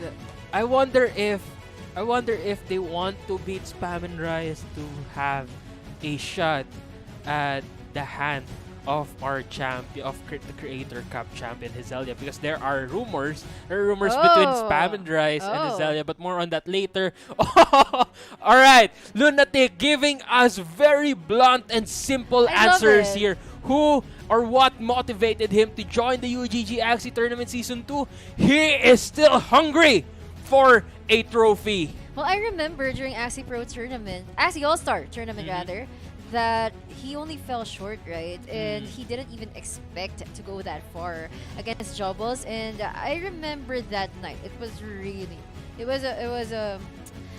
intense. You know what happened there was he was actually up by 2 over Jobbles. Yeah, And then it was a got 2-0, right? And then the reverse sweep happened. Yeah. A 2-0, then a draw. A draw. There was a draw. How tables turn like that? Yeah, very. Those It moments was a were so very tight moment, but at the same time, there was that moment where Lunatic just knew he had to bring out his comfort pick, and that's exactly what Jobbles did as well. They went against comfort pick. Comfort pick versus comfort pick. There's the and lineup at the end of mastery the day, that godly skip coming in from Jobbles at the very last moments, and then that moment where everything just stopped, the world just stopped because of that last stand coming in from Lunatic. Yes. But yes. at the end of the day, Jobbles still took the win over Lunatic, and now Lunatic is again, like he said, he is still hungry, he is starving for that champion, for that throne that he has been hoping to get since Axie All-Stars, and this might just be his biggest chance yet, but he is not going to be going down without a fight. He doesn't want to get it without first going up against DC Boy and Spam and Rise, some of our crowd favorites here in Season 2. Yep, I'm really excited for Lunatic as well. We're with you, bro, but we're also with NXT Of course. because Lunatic, as we, just a little throwback, he was also part of the Season 1 of Axie Pro Tournament. He just fell short. True. And he most likely worked hard to really practice, and now he's still here in the live matches, even though Coco's not around anymore. He was the champion, right? But he's still here, and he True. still has a lot of proof, and that's what we are expecting from both of these players for this match number 4. We actually need Theobald right now. No, because he has access to the Actually, but now again at the same time, like you said, CH4 is probably has a lot of different tactics and different strategies that he'll be dishing out today against Lunatic, and at the same time, that would mean that means that all of the players has changed. Basically, Lunatic and DC and every other player has changed as well for the better, and that means he has an equal chance because now there will always be that little bit of element of surprise every time they fight against each other, even though they have already seen how the other players work. And Lunatic, being as famous as he is in the Axie Infinity scene, he NXP or Next Play CH4 now has a chance to review his opponent properly, meaning his surprise over what tactics Lunatic would be dishing out against. Before that, actually, we go back, or let's backtrack for a few steps here. Okay. Again, this tournament is co-presented by TM, the nation's leader in affordable telecommunications. Sa mahang pina-easy moments, TM is the key. And of course, guys, we would like to extend our big thanks to our major sponsors, without whom the UGG Axie Pro Tournament Season 2 would not be possible. So hello, huge shout outs to you, War Punks of Society and BitKeep. So guys, do not forget to join our BitKeep for Keeps activity. All you have to do is download the BitKeep wallet and of course install it after. For a chance to win or get an airdrop of 100 BKB tokens. Yup. So a total of 5 lucky winners will be selected per day. That's per day. So the real total is 40 winners for the whole event. Of course. And now, again, if you are a lover of NFTs and if you love making artworks, masterpieces even, this might be the contest for you. Again, UGG is going to be giving us a digital art contest. All you have to do is make an artwork of your favorite NFT game, and overall you'll get free SLP and free minting of that artwork if you do win. Now, if you are interested, do check out more the information which is available in UGG's Twitter page. Yep, so that's at UGG Network. If you want to find it in Twitter, actually you should find it in Twitter. And if you're gonna check out the Twitter account of UGG, they're also giving away sweatshirts and Axies. There's a True. scholarship giveaway, sweatshirt giveaway. So shout out to UGG for giving all of us this tournament, the UGG Axie Pro Tournament Season 2. And look at that, that's a sample artwork. And of course, guys, if you really love your skills, I'm sure you can do better. Of course you can. Again, there will always be a moment for each of us to shine, and this might be it. This might be the break that you have been looking for in your art career. Again, if you do win here, you'll get the free minting, and of course you'll be oh, I see. So basically, this might be a triple plant versus Bird Mech Dusk. Again, Just a prediction. of course, Well, just a prediction. Lunatic or Siege 4. Well, I we don't know think- yet who's gonna use the triple plant, Actually, but I think Triple Lunatic plant. would be I think Lunatic would be the one using the triple plant. the Bird Mech It's a triple plant. for You CH4. Exactly. did it right. You did it right. You Yeah. did it right. Well, we all know Lunatic is well There's known. an angel. There's an angel behind us There giving is- us these predictions. Yup. Let's just hide him in the name of Tio. Let us thank to you, Paul, for these predictions. But again, Lunatic is well known for his Bird Mech Plant lineups. But now he's gonna be using a modified lineup here with the Dusk. And now CH4 is gonna be using that lineup that Ruthless Reg made famous know. throughout the season 1. And actually, this is the thing. If you want to use a triple plant, you only use it in the first round, True. just to get the 1 point advantage. True. Just to be on the lead.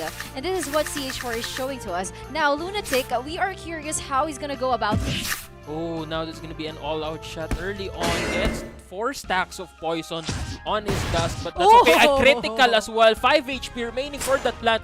Gains no energy, though actually I think he did get 1 energy there. Gets 1 more stack of poison on that Dusk. That's gonna be 10 damage per tick. And now that front lane plant is in real trouble. We're going into round 3 here with Lunatic possibly getting a lot more poison stacks on him, especially once that front lane plan goes down, because 2 Gas Unleashes is waiting for that mid lane. That's actually a good move. Lunatic, really, he knows that he needs to cast that aroma play. And also, thankfully, CH4 doesn't have any gas unleash in there. He didn't really have any cards in there. Now, it's already a 3 versus 2 situation here in round number 4. Lunatic, he has an option to kill off his bird so that all of the damage cards will be rotating only to the mech and to the Dusk. And that's actually a huge advantage. Actually, what I can see, what Lunatic can do here with his bird is use his blackmail or use his bird to gain as much Blackmail, yeah. gain as much stacks of poison on his bird and Before then he blackmail it all back to his mid lane, and that could give him a leverage on this fight. But now Lunatic will be skipping.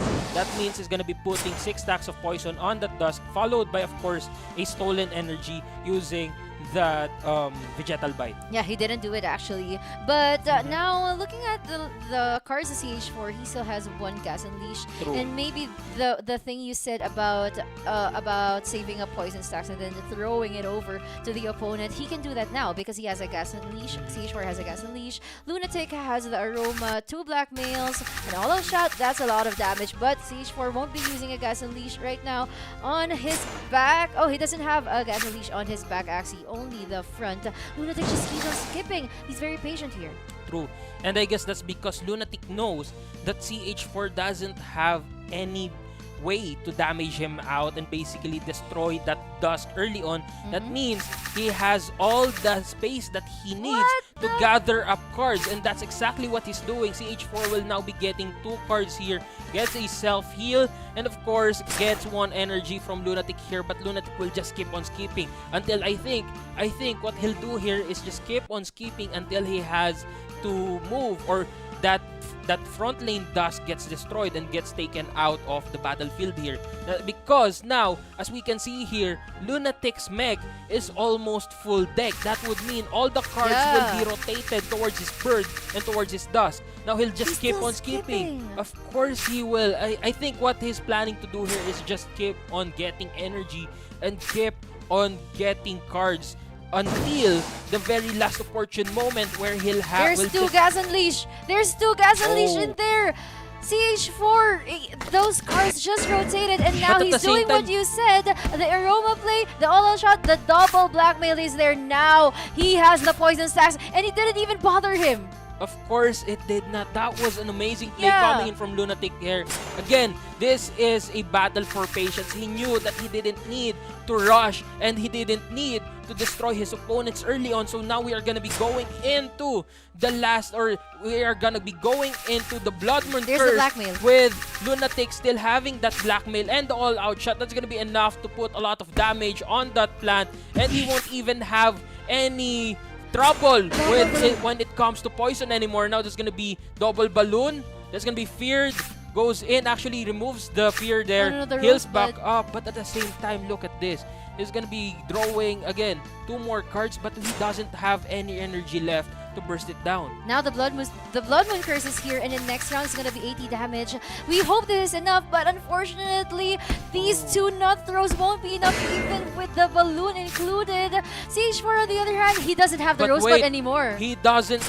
He indeed doesn't have any heal up left, and this is gonna be the Blood Moon Curse for the win. CH4 goes down. Lunatic takes the victory, and he shows that Ruthless Reg's made infamous triple plant lineup isn't always effective. He knew what he had to do. He just kept on waiting for the right time to strike. He was like lion crawling around the bushes, waiting to pounce on his prey, and that's exactly what happened there. He waited until the very last moments, and he took the victory. He took the chance to bite down his opponent and essentially render them useless. Very, very well played coming from Lunatic. He really wasn't joking when he said he's still hungry for a trophy. Of course. And I love that he survived that, because he used triple plus if you want to get a 1-point advantage, right? But Lunatic, all of his skips were literally annoying, and annoying for CH4, of course, but for him, he was doing it right. He was playing it right, and that was very tactical. That was very methodical. Kudos to you, Lunatic, for winning,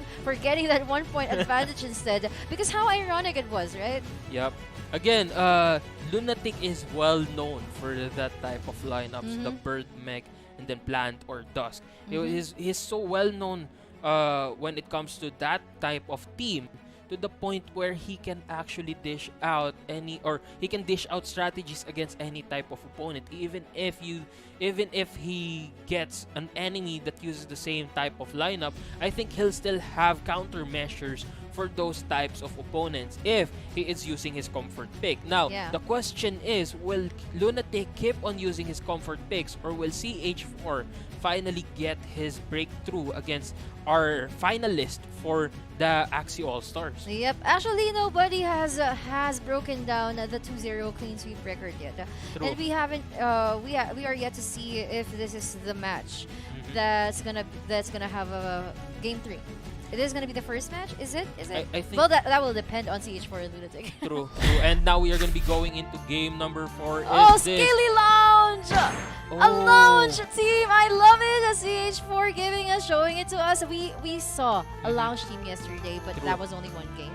Now, Lunatic has a different lineup now, using a bird, a plant, and a dusk. What do you think about these 2 lineups? This is going to be really crucial, because now CH4 knows that he needs to keep on dishing out damage until he goes down, or before his plants or his lunges gets destroyed here. But with that turnip, that bird is going to be going down against that reptile, that mid lane reptile, and that front lane will also go down using the blood taste. Now that was well calculated for both teams. They were like calculators there, but at the same time, now going into round 3, they won't have a lot of energies left. But Lunatic chooses to skip, and CH4 goes in with the triple lunges here. Yeah, and CH4, he actually exhausts all of his lounges.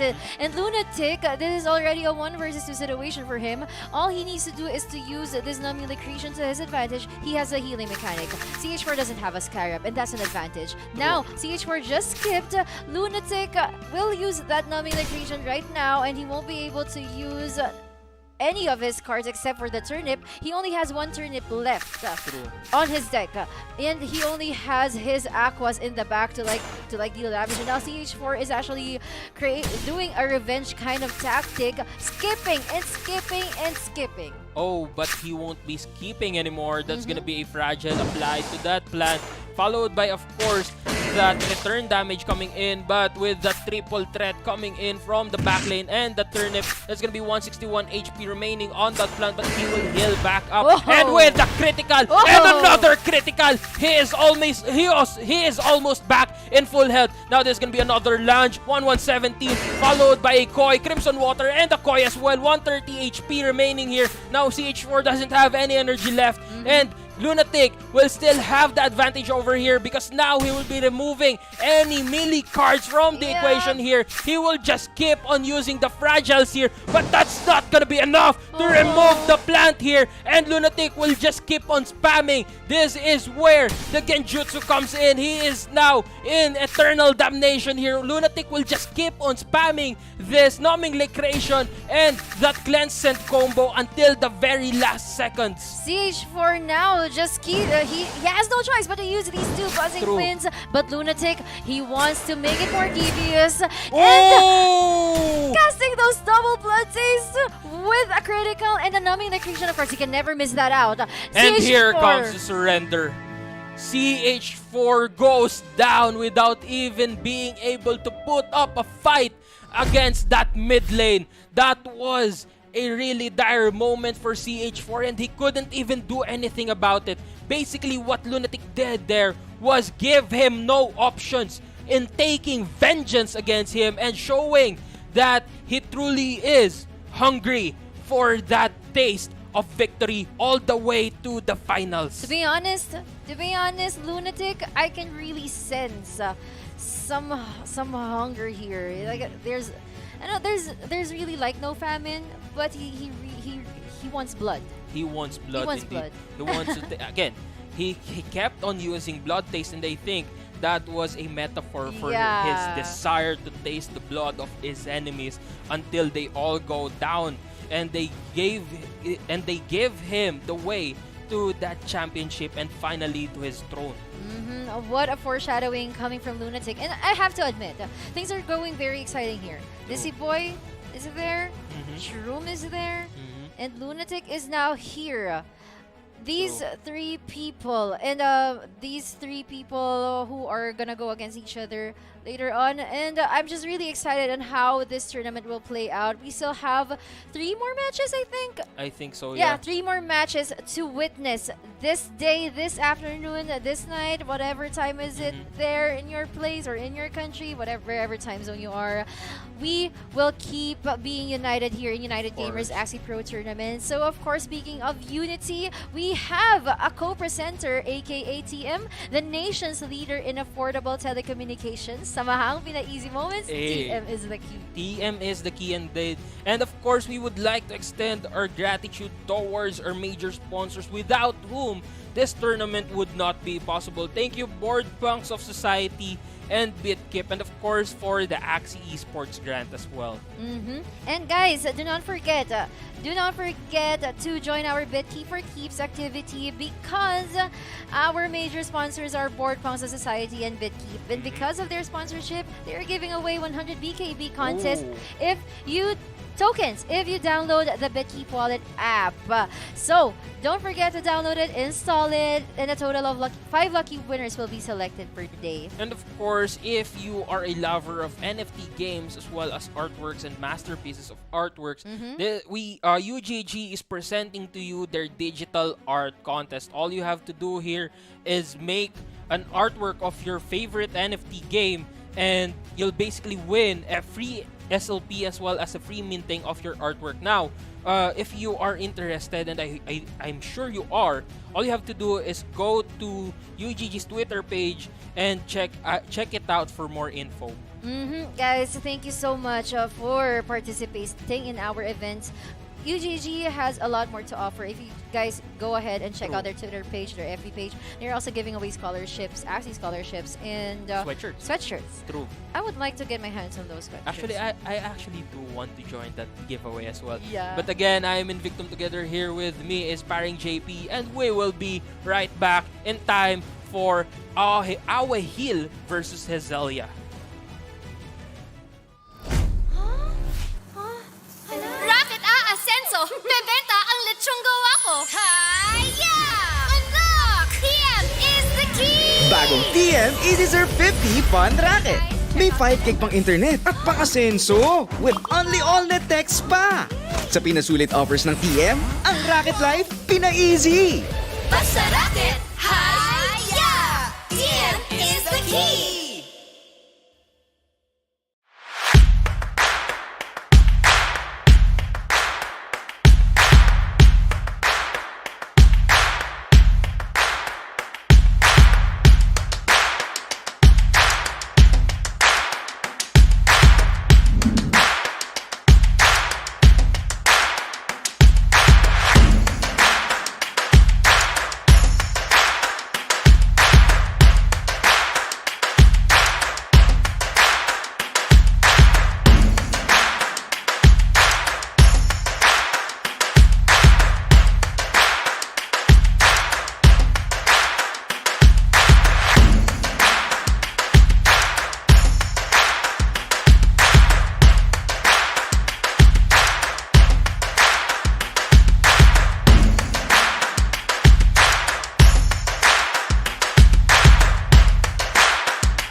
Thank you, ma'am. Rocket Ascenso! Bebenta ang lechong gawa ko! Haya! Unlock! TM is the key! Bagong TM Easy Serve 50 Fun Racket. May 5 gig pang internet at pang-asenso with only all-net text pa. Sa pinasulit offers ng TM, ang Racket Life pina-easy. Basta racket, haya! TM is the key!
bagong TM Easy Surf 50 Fun Racket.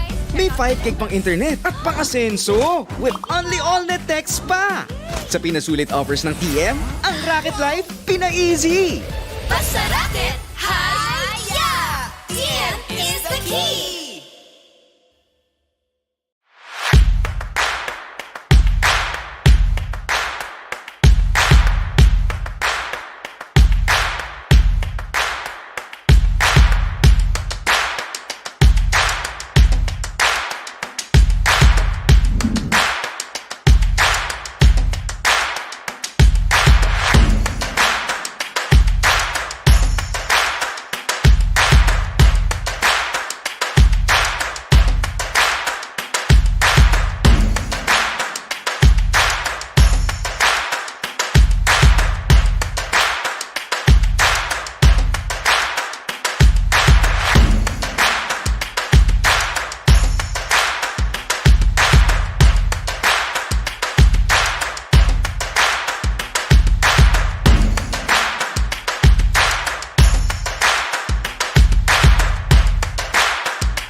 the breaking of the curse Ohil Perion versus Hazelia from Real Deal. We are going to be your casters for this first series number 5. I'm Tio Paul, and together with me is Invictum, and again, this is co-sponsored by TM, the nation's leader in affordable telecommunication. Sa mahang pina-easy moments, TM is the key. Yes, and of course, we'd like to thank our major sponsors for this tournament. You can see their logos there on the back. Board Punks of Society and BitKip. If not for them, this tournament would not be possible. Of course, don't forget to join our BitKip for Kip's activity as well. All you have to do is download the BitKip wallet and you'll get a chance to win the 100 BKB tokens giveaway. Yes. Now, a total of 5 lucky winners will be selected every single day. Yes, and of course, we do have an ongoing art contest from UGG. Let us show you the poster so that you can have a clue on what you can submit. So you need to have your own artwork, of course, of your favorite NFT game. You just need to submit that one, and then for more information, of course, go ahead and check out UGG's official Twitter page, and you get a chance to win free SLP and free minting of your artwork as well. Of course, now those are really huge prizes there, but of course there are also huge prizes in line for our players here. There's gonna be 70, a total of 180 AXS actually. And of course, the first will get 70 AXS, second will get 40, third will get 25, fourth will get 15, and fifth to 6 will get 10, and 7th to 8 will get 5 AXS. Yes, that's right. And 4, of course, I have converted it. Oh, so now we are down to the dot. We have the dot. We have the right number for you. We don't have an estimation anymore. 252,000 pesos what? for the champion. Oh, 257. 52. Oh, 52. Yeah. 252,000 pesos worth of AXS. Wow. That is a lot of Axies to buy. And actually, here comes Awie and Hazelia. Both of them posing the signature esports poses as well. Awie Heal here coming in from Perion. Hazelia coming in from Real Deal Guild. Now, Awie Heal here wants to perform better and reach greater heights and wants to redeem himself from the disappointing run last season. Actually, it wasn't that disappointing. He actually went through a lot of troubles and he proved himself one of the best players in Season 1. Of course, and he is consistently on the leaderboards as well, and he is looking forward to face everyone in the top 32. But if he has to choose one, I would love to be matched against Oversize again.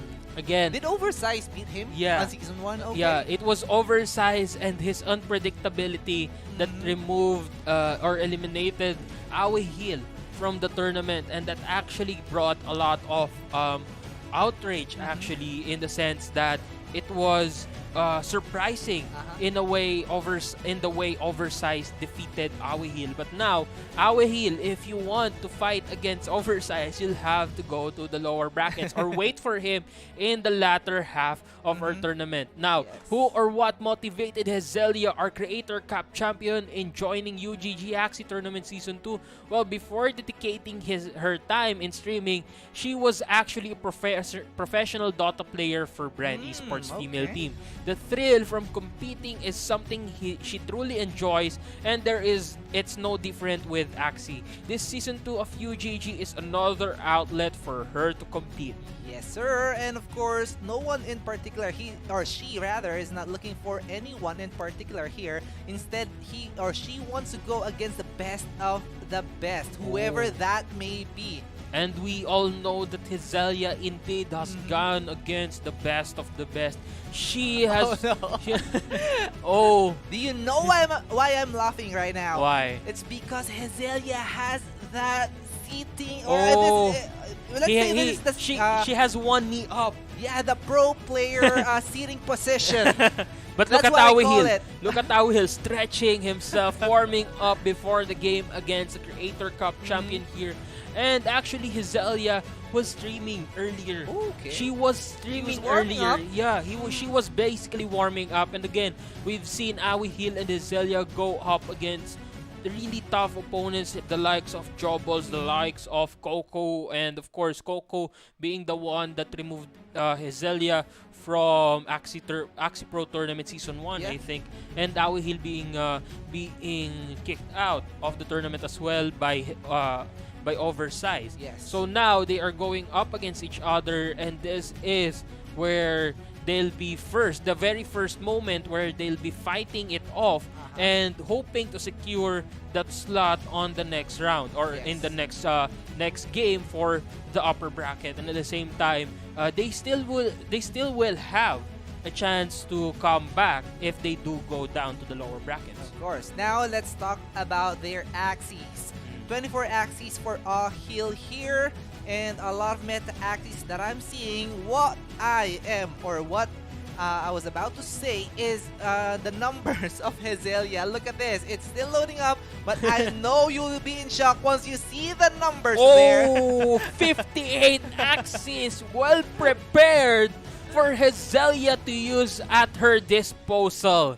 I think she pretty much have 100 energy if that's possible, right? If that's possible. True. And you know, she probably has all of the meta Axie teams right now. I'm sure of it. She does. But at the same time, we cannot count out Awie Heal again. He took down a lot of opponents earlier in the Season 1, and not just any opponents. I think he actually went up against Jobbles, if I'm not mistaken. But now we are going to be going into game number 1.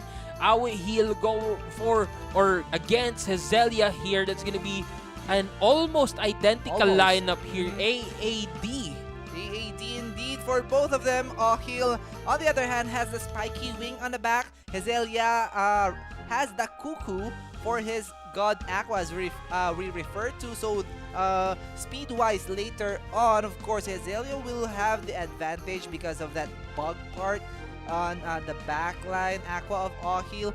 But a lot can still happen here. I think what's gonna be crucial here are the frontline cards, you need or you want that as soon as possible. The cattail as well will play a big part because the mid line, it's like a beast, right? True. It's like a beast in a form of Aqua. You have the Arco, you have the Revenge Arrow for Hazelia. All Heal on the other hand has the Scarab and that Arco as well. And again, that Acro will play a pivotal role here in this game because that would dictate whoever goes first Yes. in the speed bar. And Awie here actually might be going in strong. Nope, Hazelia will be the Okay. one going in strong. That's gonna be You a didn't use the Cattail, cattail. followed by a Goda, and that wouldn't stab as well. 243 HP remaining and 2 energy for Awie heal. Okay, pretty efficient for them. 1 energy destroyed for Hail. He didn't use the cattail slap. He could have drawn 1 card from that round number 1, but he still has the chance, of course, to use that. He's expecting Hazelia to skip round number 1, but Hazelia didn't because he or she rather already has those cards on the front line. And of course, the technique here for this Dusk that we are used to seeing is to attack and attack as long as you know that you have the energy and the cards. True. And now, that being said, Hazelia here has 1 energy left. Going into round 3, that round 2, that would be 3. And Awie here will have 4. So he'll have the advantage over here. And Awie will actually just choose to use a Cattail here. But Hazelia, predicting that moment, she didn't use any cards at all. Not even the Revenge Arrow or the Bug's Blood here. Now, Awie again, Hazelia here has the advantage over the health. But Awie has a lot of cards now that can deal a lot of damage on the Dusk. I agree, but the Dusk, speaking of the Dusk here of Ahil, the only thing that he has drawn on that is the Cattail Slap. Now he has the Bug Splat as well. He's expecting that to be dead, and Hazelia will go ahead and do so. This is an overkill because he was expecting, or she was expecting, that Dusk will shield up, but Ahil instead will go for the kill as well. Will this be enough? Will the backline have another card? No! It Okay. won't be enough, but at the same time, Awie has set himself up with that attack, plus Hazelia doing the same thing with his God Aqua, and that's gonna be the end of that front lane Dusk. 4 HP, 6 HP remaining for Hazelia. Awie will have 5, but Awie again no. gonna be going in with that. Acro. Oh yeah, it's gonna be a double Acro, ensuring that her mid lane will be going in first by the next round. And now she might just have enough cards here to deal enough damage on that mid lane to take it out. But Awie ensuring that he will be maximizing its potential first using a Scarab Curse followed by an Acro and an Emo. Now here comes the Kois. That's gonna be enough to put it on last stand, and Awie as well will be using 2 Kois to ensure that he will be going first. But Hazelia will actually be the one going in first. That's gonna be double Crimson Water here. 141, 141, followed by 2 Scale Darts. It's gonna be enough to put that to put that big back lane on last stand, and now Hazelia will be taking the very first victory on this series. Wow, no Aqua can take those 120 damage, quadruple 120 damage from Hazelia. They're securing the win for this game number 1. But of course, Ahil still has the chance. For this one, we have seen 4 clean sweeps So far, from yeah. the series number 1 up to series number 4. This is series number 5. And for me, I'm personally expecting a game number 3 for this one because I think this, so too. This is a nail-biting match. And it's again, like you said, it's a nail-biting match between players that we respect and enjoy watching play. Yeah. Now, Awie here again has gone through the toughest opponents. Hazelia has proven herself the best in the Axie Creator Cup, and these two are not without merit. They have shown their worth, and now Hazelia is just proving herself to be the more dominant between these 2 players. And again, we cannot count out Awie. He still has a lot of chances to get back in the game, level out the playing field, possibly use a different type of team against Hazelia here. But Hazelia also still hasn't dished out her signature lineup, which is the Bird Mech Plant. Yeah, I agree. And Ahil here has a lot of Axies to choose from. Hazelia on the other hand has a lot as well. But of course, if you as Archer said earlier, I heard him said it. 70% of the time, those the winners of game number 1 won't switch their lineup. True. There is always a huge chance of the winner not switching out lineups because again, if it's not broken, why fix it? Yeah, don't fix what is not broken. But of course, the speed played a big part there. The mid line of Hazelia is faster than the mid line of Ahil. His or her backline is faster than Ahil's backline as well because of the spiky wing. He has Cuckoo or she has Cuckoo. The mid line has the Revenge Arrow. And Ahil has the Scarab. So that just means that one additional speed from the Beast part, from the Revenge Arrow, can play a huge part because it can affect your decision later on once you see the cards that you will be drawing. And onto the mid game, of course, you'll be using those cards. Again, here in Axie Infinity, more often than not, bag Axies are actually even slower than plant Axies. So that means that having those bug cards or bug parts on those Axies or Awie heal put him in a disadvantage. Yeah. Because again, in a battle between Aquas, what's essential is the speed and how you calculate Speaking the of cards. bugs. Oh, speaking of bugs, we are going to be seeing an actual bug here coming in from Hazelia. That's going to be her mid lane with Grub Surprise, of course, the Spike Wing, the Blood Taste, and an Aesthetic Bait. But an Aesthetic Bait has already been rendered useless in terms of its ability. Because Awie here, as we can see, he doesn't have any cards that are of Aqua types. Yeah, but still, I think it provides the shield. It True. provides the shield for that bug. But let's see, this is the Vegetal Bite. No energies will be stolen from Ahil here. Both back to square one. 2 energies left for round number 3, and both frontline tanks are alive. Actually, this is very interesting for Hazelia as well because now she'll only have 4 cards, meaning she'll have to rely on his luck or on her luck over the draws here because Awie Hill still has a lot of cards here. Now, going into round 2, Hazelia will be going in with that Pacemaker and of course that Risky Feather. Not gonna be enough though, 10 HP remaining to 18 HP for that plant. And Awie Hill actually has 1 energy advantage over Hazelia. If not for the Grub Surprise, that Dusk is dead already. But Hazelia was not expecting that attack. He was expecting that Ahil or that Ahil's Dusk will not attack anymore. But here comes round number 3, the Cattail plus the Sandals. That is faster, of course, than Hazelia's plan. But will this be enough? I think so. It is enough with that Cactus, removing that plant from the battle here. Hazelia versus Awie Hill. Now Hazelia down to 2 remaining Axies and 2 attack minus on that back lane bird. Now, that being said, Awie Hill here has 2 sustains coming in from the Blood Moon or the Blood Fix. And looks like going into round 4, Hazelia will be using the Tri-Feather to remove the attack up, and of course it's gonna be a Goda removing 1 energy followed by a Bug Splat. That's gonna hurt real bad for that bug. But here comes a Fragile followed by a Grub Surprise. Another Bug Splat, really putting the hurt, the pain, the agony on that bug. It really hurts. That's what Hazelia's bug is saying. If only here. you can see how Theopol really hurts, right? is dancing right now.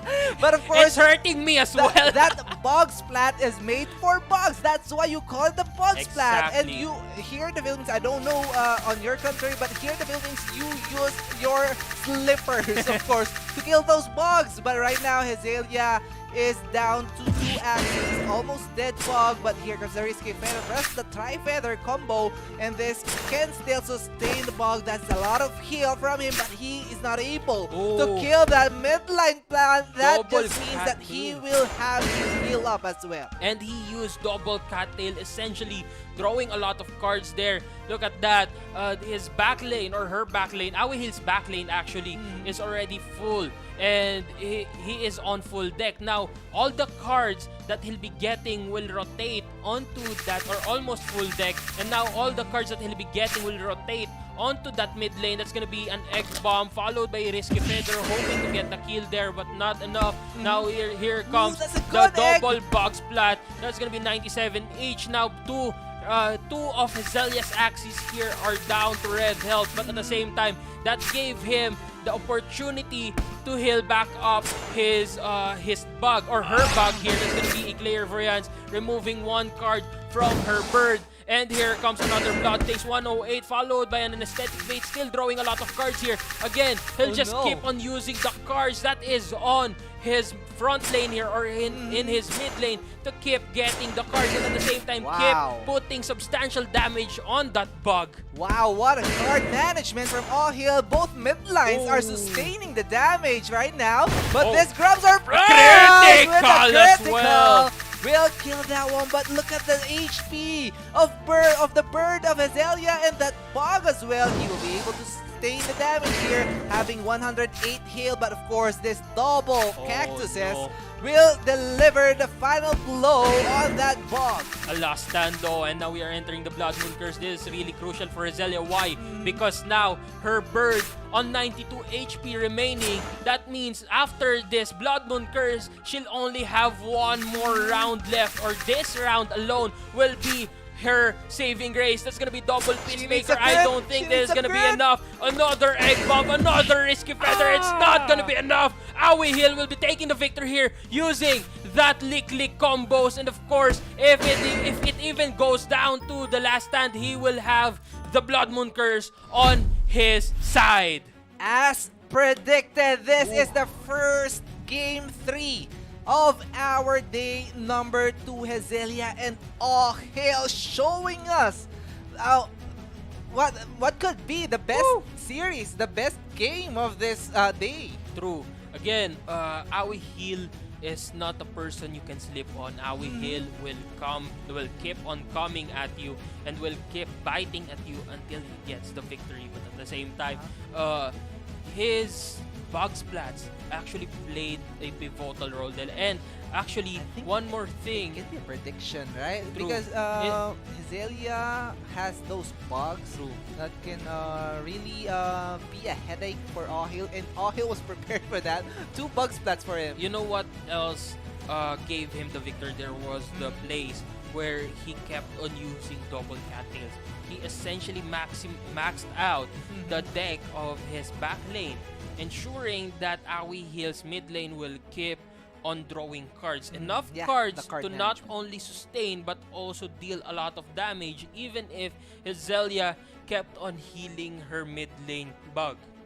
Yeah, I agree. The card management for Awihil there was magnificent. And now, game number 3 is on the line. Upper bracket is on the line, and of course a chance to face, if Spam and Rise wins the series later, they do have a chance to face the most wanted man of this season 2 of this tournament, because a lot of people are looking for him. You know, because of the rumors between Hazelia and Spam and Rise, I actually want them to fight it out against each other. But again, I'm sure Awihil will not let that happen. Essentially, whoever wins here, like you said, will have a shot over at our most wanted player, the most wanted of so far in Axie Infinity community, the well sought for Spam and Rise. Yeah, but so much for that. Let's talk about this series first. Awihil and Hazelia. Okay, game number 3, they went back they to are now the back. OGs. But now again, Hazelia will have the advantage again over the speed here, because again, her God Aqua and his mid lane, or her mid lane Aqua here, are both dominant in terms of speed over Awie Heal's back lane and mid lane. Why? Because like you said before, like you pointed it out before, Awie Heal's Aquas have bug cards, have bug parts wherein they loses the amount of shield or the amount of damage or the amount of speed that they need in exchange for damage and the possibility of disabling or the possibility of abilities. Now it's gonna be a Goda followed by 2 bug splats there. Here comes another bug splat and the beach as well. 138, 204 the HP remaining on that dust. But now Awie Heal or both of them actually don't have any energy to use up. That's gonna be a grab surprise. Puts fear on that dust, of course followed by that cattail, but not gonna be putting a lot of damage. I think this is gonna be enough to remove Awie Heal's dust here from the equation. Now we are down to a 2v3 situation. Look at this, a double cuckoo coming out from Hazelia, removing the last stand of the dust. And this mid line will deliver a blow to the mid line of Ahil. That is quite a bit of damage for him, but Ahil will kill this Dusk as well from Hazelia. They both have 3 energies and 5 later on. But now here comes Hazelia going in strong with the Nemo, followed by an Acro, putting 1 stack of speed up on his mid lane. Oh but no, it's the same! Hazelia going in again with the double Koi here, and now we are gonna be seeing a repetition of the very first game. That's gonna be double Crimson Water, followed by 2 Scale Darts. Here comes the finisher, a clinical finish coming in from Hazelia, removes Awie Hill from the battlefield. Now he will be going down to the lower bracket, and actually, he will get his chance to face Oversize. Yeah, that's the only good thing for Ahil there, but wow. Kudos to Hazelia right there. That mid line was untouched. Exactly. Didn't have any damage at all. It was better than game number 1. The God Aqua remained a God until the very end. You wouldn't call it God if it's not. True. Actually, and again, congratulations to Hazelia. That was a really good finisher coming in from her. And Awie Hill, I'm sure, hope that Hazelia wouldn't use that same lineup, because as we've seen on the very first round of this series or the very first game of this series, Hazelia actually had advantage over that same battle, and actually we saw a repetition of the same situation there where Hazelia went head in first, and actually that was a really good skip as well using the 2 Cocos, removing the last stands of the Dusk, and then following it up with pre-damage for that mid lane of Awie Heal, and that gave her the leverage that she needed to burst through 2 Axies at once. Yes, that's right. So Hazelia will be advancing on the upper bracket, and Ahil will go down, of course, to our lower bracket because we have a double elimination tournament. So we are yet to see the lower bracket, but we'll show you once available, of course. But again, this is the breaking of the curse of our first 4 series wherein we had 4 sweeps. Someone jinxed it. Yeah. It might be me. It might be me. I'm not pointing names, I'm not pointing to anyone, but it might be Tio Paul. Yeah. But what a game. If we could like repeat it, or if we could have a best of 5 series, I will be glad. I would love that. I'll be glad to cast every game of these 2 persons that we have here, these 2 amazing players that we have. But of course, United Gamers Axie Pro Tournament Season 2 is co-presented by TM, the nation's leader in affordable telecommunications. If you're looking for some happy na easy moments, TM is the key. Yup, and of course we would like to extend our gratitude towards our major sponsors, without whom UGG or this tournament will not be possible. Again, thank you Board Punks of Society and BitKip. And speaking of BitKip, we do have a BitKip 4 Kips activity wherein you can have a chance to win or to get an airdrop of 100 BKB tokens. All you have to do is download the BitKip wallet on the Play Store, on the App Store, wherever you can download it, but make sure it's legit, of course. And a total of 5 lucky winners will get a chance to win every day.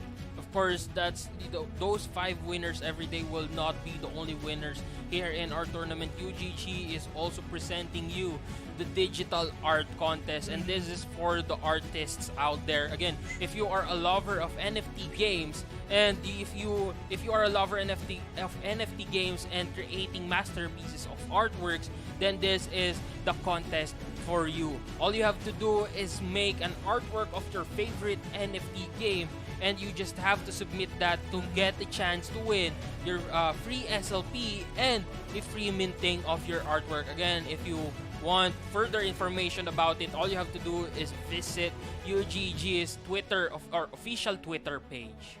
Yes, that is right. And that pretty much sums up our series number 5. Stay tuned, guys. Up next, we have the most wanted man of this season, Spam and Rise, Theopol and Invictum signing off. We'll be right back. Rocket Ascenso! Bebenta ang lechong gawa ko! Haya! Unlock! TM is the key! Bagong TM Easy Serve 50 Fun Racket. May 5 gig pang internet at pang-asenso with only all-net text pa. Sa pinasulit offers ng TM, ang Racket Life pina-easy. Basta racket, haya! TM is the key!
Bagong TM Easy Serve 50 Fun Racket. May 5 gig pang internet at pang-asenso with only all-net text pa. Sa pinasulit offers ng TM, ang Racket Life pina-easy. Basta racket, haya! TM is the key!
Bagong TM Easy Surf 50 Fun Racket.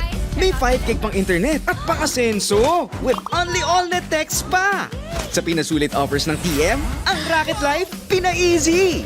Basta racket, haya! TM is the key!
Thank you, ma'am.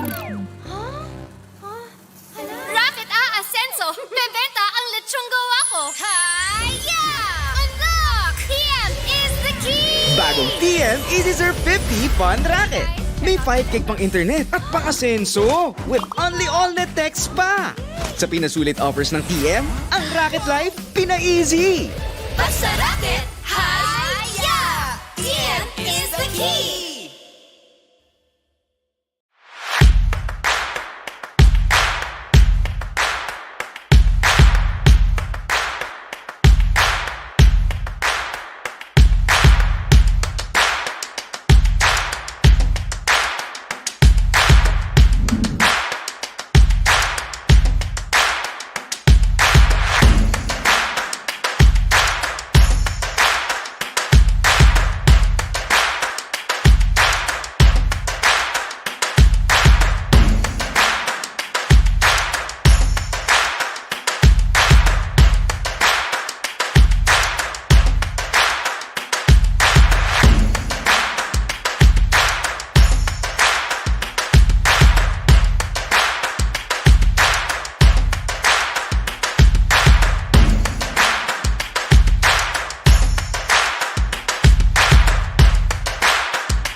Bagong TM Easy Surf 50 Fun Racket. May 5 gig pang internet at pang-asenso with only all-net text pa. Sa pinasulit offers ng TM, ang Racket Life pina-easy. Basta racket, hi-ya! TM is the key!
Thank you, ma'am.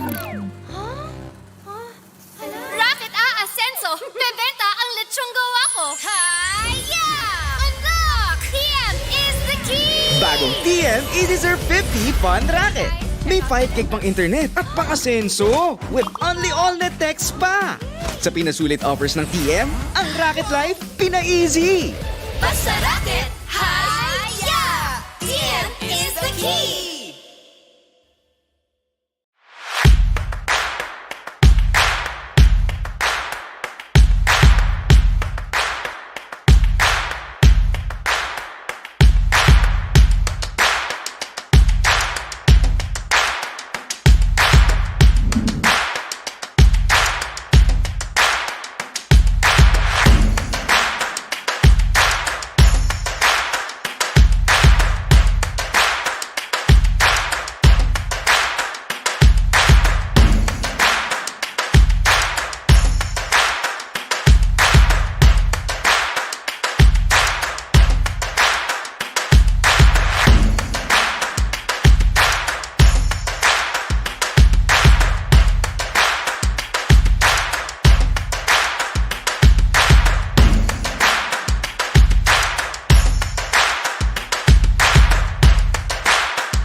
TM Easy Serve 50 Fun Racket. May 5 gig pang internet at pang-asenso with only all-net text pa. Sa pinasulit offers ng TM, ang Racket Life pina-easy. Basta racket, hi-ya! TM is the key!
Thank you, ma'am. Racket Ascenso! Bebenta ang lechong gawa ko! Hi-ya! Unlock! TM is the key! Bagong TM Easy Serve 50 Fun Racket. May 5 gig pang internet at pang-asenso with only all-net text pa. Sa pinasulit offers ng TM, ang Racket Life pina-easy. Basta racket, hi-ya! TM is the key!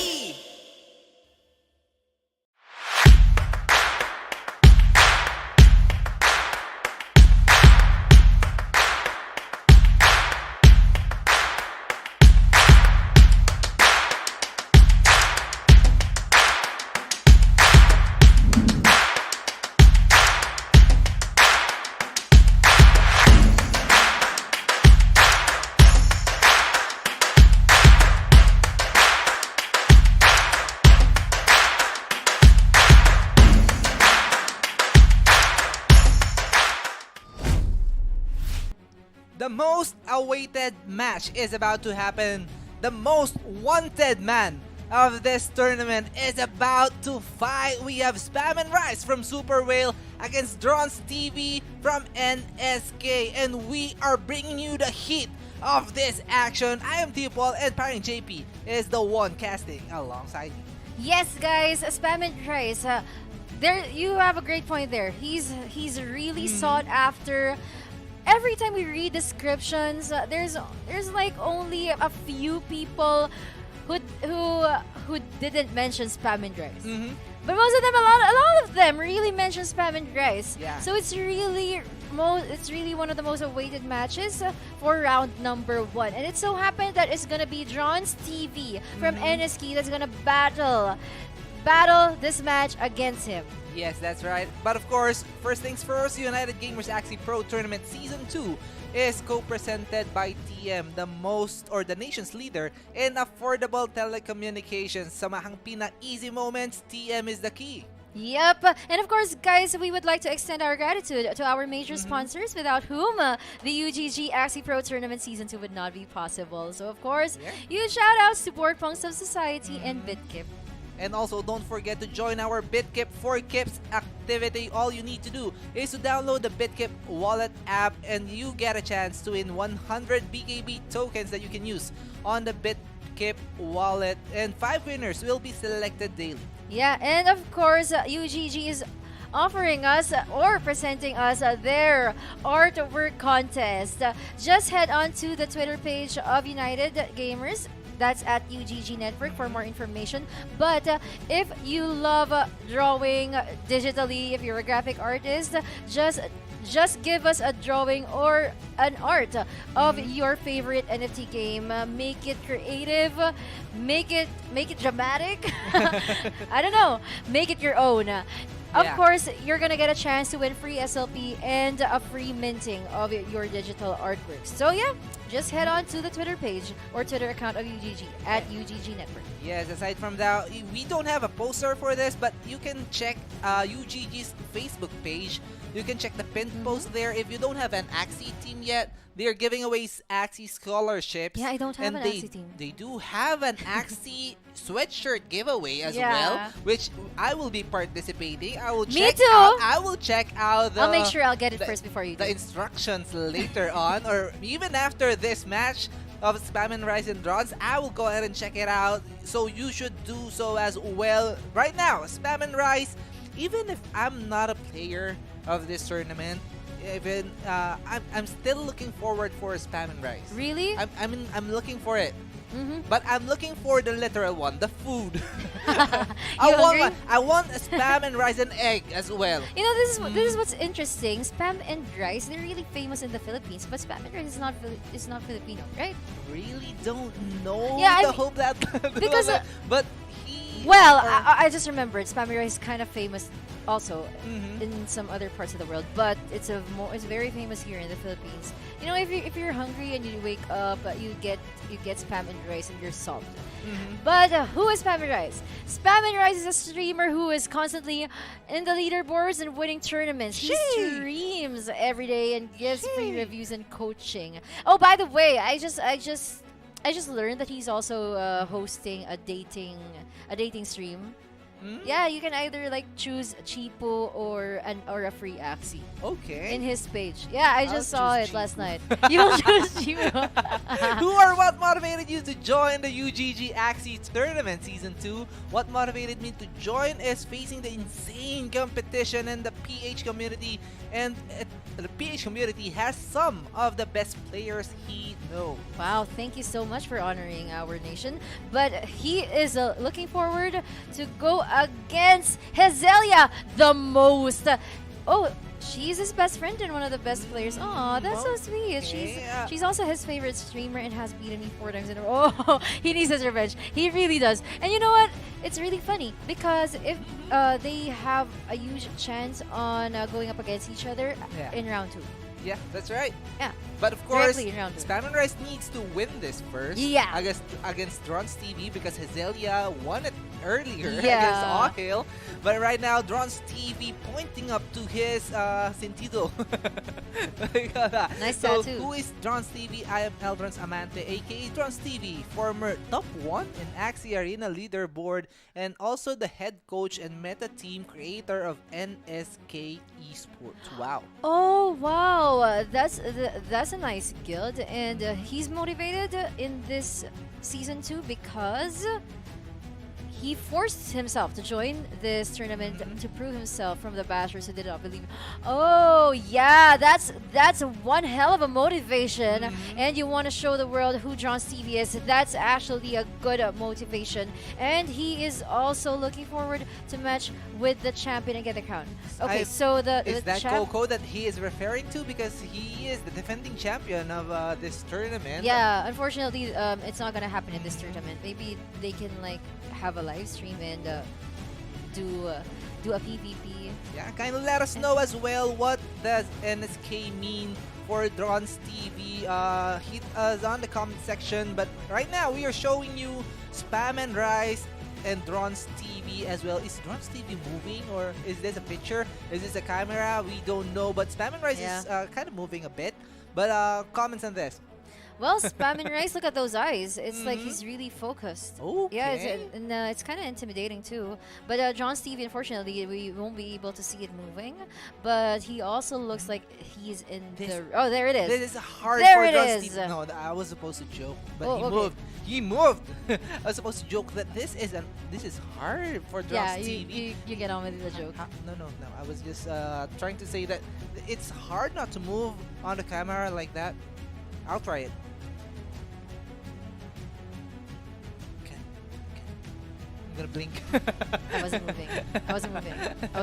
Yeah. So that is the player's cam in front of you. Spammers, this is the usual view of his camera, because I have seen him on the previously concluded Beat Invitational Season 2 wherein we were supposed to be casting, but of course Things happen. yeah, things happen, and Spam and Rice was the champion of that one. Don't know, or I can't remember who he faced on the championship, but here is our prize pool I also for our own I tournament. also think we casted Spam and Rice the other day. Where? Undisputed. I can't remember, We but did. We did. We Yeah. did? Yeah, we did. but here comes our prize pool. 180 AXS is at stake for this tournament. 70 AXS for our champion. We mentioned it together with Invictum earlier that this is 252,000 pesos Wow. for the champion. Yeah, that is actually huge. But of course, they have to go through a lot first, and you can't really just make mistakes. Yeah, but as of course, they shouldn't forget that it's still a game and it still needs to be enjoyable, because if you think too hard, you lose the essence of the game, and probably that will be your downfall. So we need to be tactical, we need to be strategic, and we need to enjoy. But I actually thought that Spam and Rice and Hazelia was there's something between. But as mentioned on They're best friends. yeah, they're well, best friends. well, Because after that stage, anything can happen. I agree. But Spam and Rice name before, or he was switching up names, and he was the name of his Axie team, or what do you call that? The marketplace team, or Yeah. it was Spamzelia. So What? that's where Really? that's when I thought that So there was is it something. like a joint account? I really don't know. Do they share Axies now? What's But- mine is yours kind of relationship? Oh, wow. 45 Axies for Spam and Rice, but look at this. Spam and Rice predict. Is this a good prediction? Because he has a Shrimpinator to target that bird from Dronz TV, and right now this is a kind of mixed up lineup for Dronz TV, and he mentioned it earlier. He wants to win with unique lineups, right? Yeah. And this is kind of unique because he has the bug discard on mid, the backdoor bird up in the back, and then this is a plant with a cute bunny, but you cannot fully much utilize that. Yeah, that's what I'm If worried about too. You're the slowest, Axie. Yeah, maybe he's just gonna use it for shield or damage, but its utilization we won't really get to see it much unless That's the ooh. That's the ooh mouth. The ooh mouth. Yeah, the team ooh. Because we used to build that kind of team before, right? Yeah, and then we called it Team Ooh. Yeah, that's right. But Dronz TV here, actually both of them skipped in round 1. Spam and Rice will still skip in round number 2. But Dronz Good TV, round. he wants to eliminate the Aqua right here, right now. What do you think about this? And he will go ahead and kill that one. Securing the kill is that bug, but of course, Spam and Rice still not out of the game. He's prepared for this. Hopefully, 7 energies for him. Oh, there There's it the is. Kotaro here, but it won't be used until the bugs will be targeted. But right now, he wants to disable the melee cards of this plant. He wants to disable the cactus and that cute bunny, as well as the cattail slap. But let's see what is the plan here for Spam and Yeah, Rice. oh, there it is. That's the plan. Spam and Rice here in round number 4. He wants to be aggressive in terms of damage. Kotaro Bites passive won't be activated though, but enough to take down the plant. Unshielded and just enough. Those cards were just right. Yes, that's right. But here comes the bird with the egg, with the double all-out shot. But will this be enough? I think so. Whoa. That crit ended it. But here comes the anesthetic mix plus the sun. Oh, it's not a Thunderglow. It's a Might Bite Yeah. for Dronz TV. So the damage will be there. But right now, Spam and Rise needs to have those card management. But what will happen? Oh, but this is gonna be enough because these are 4 cards already, and the Skyrim is already a huge enough of damage. But Spam and Rise, he's kind of prepared, giving this numbing decoration, healing himself back with the blood taste, and going with the going with that prickly trap with the critical. Finally, he got his critical revenge. But Dronz TV, on the other hand, he used a lot of damage already and easily taking. Taking game number 1 in round number 7. That was really quick. I think things started to go bad when the Aqua was eliminated. Dronz TV is 1 game away from claiming the bounty on Spam and Rise's head. Yeah. A lot of players are looking for him. Dronz TV is not one, but he has the chance to take down Spam and Rise. That was really awful to watch. Well, a lot of Spam and Rise fans are surely watching right now. And Spam and Rise, I'm not sure if you're feeling the pressure right now, are you? But that was only game number 1. We've seen a lot of we've seen only 1 game 3 for today, and maybe this could be the other one too. Spam and Rise here, his only option is to turn this match into a reverse sweep.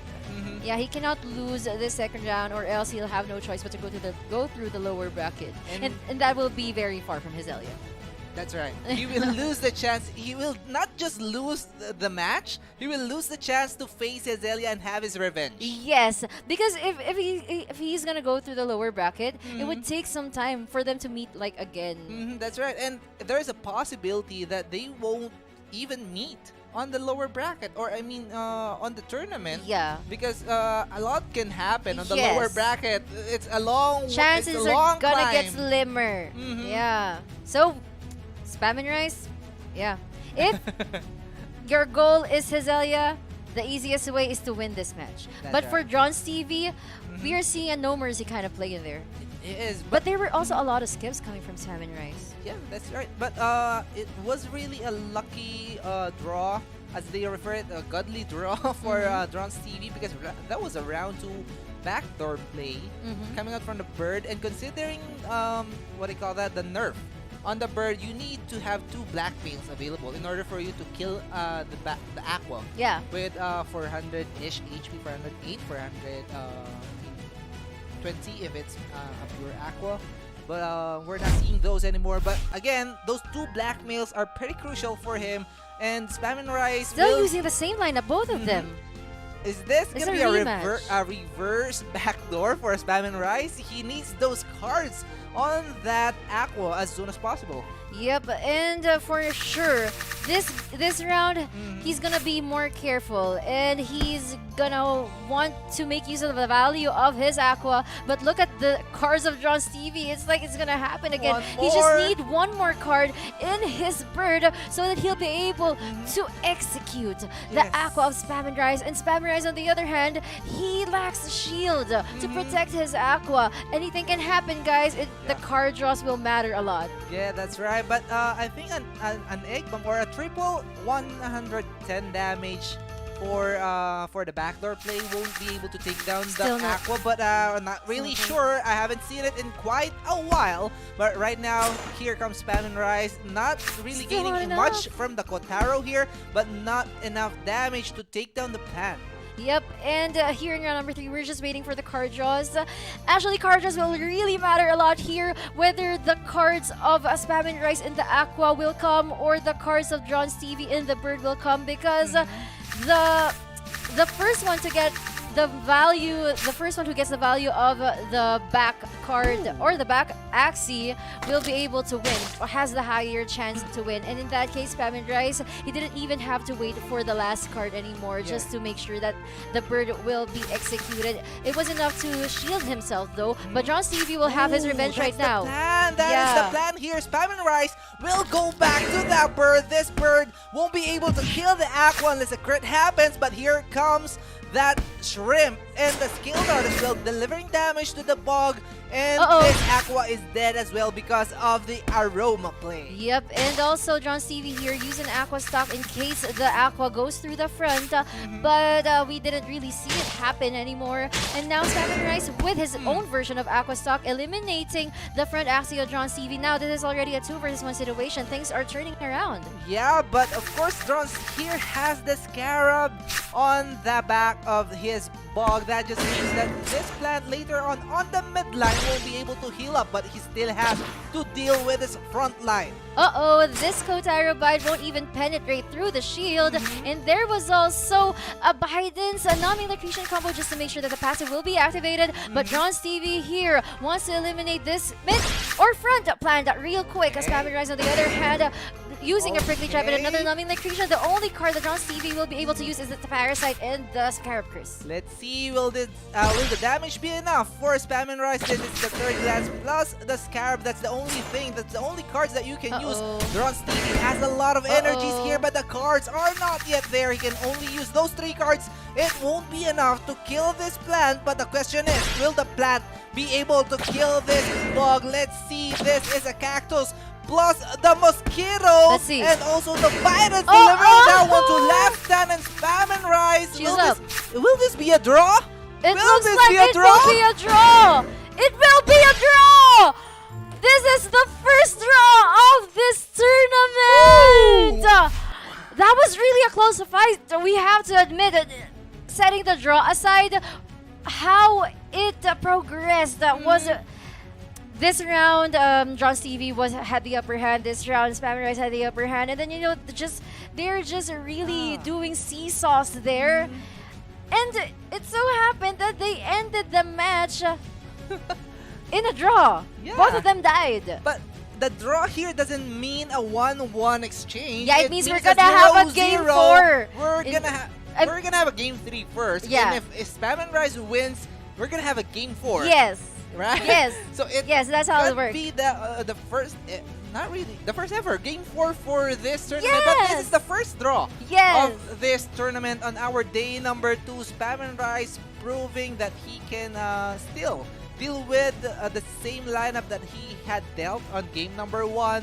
The plan was there, but of course, the last stand, it is part of the game. Criticals are part of the game as well, but the last stand, of course, this is one of the strengths of Bogs and Beasts. Because of the morale, of course, the stats matter, the speed, it's not only the speed, the HP, the skill, of course, the morale matters as well. Amazing card management for both players there, Spam and Rise and Dronz TV. They're showing us it doesn't even feel like round 1 in our live matches. It was very critical.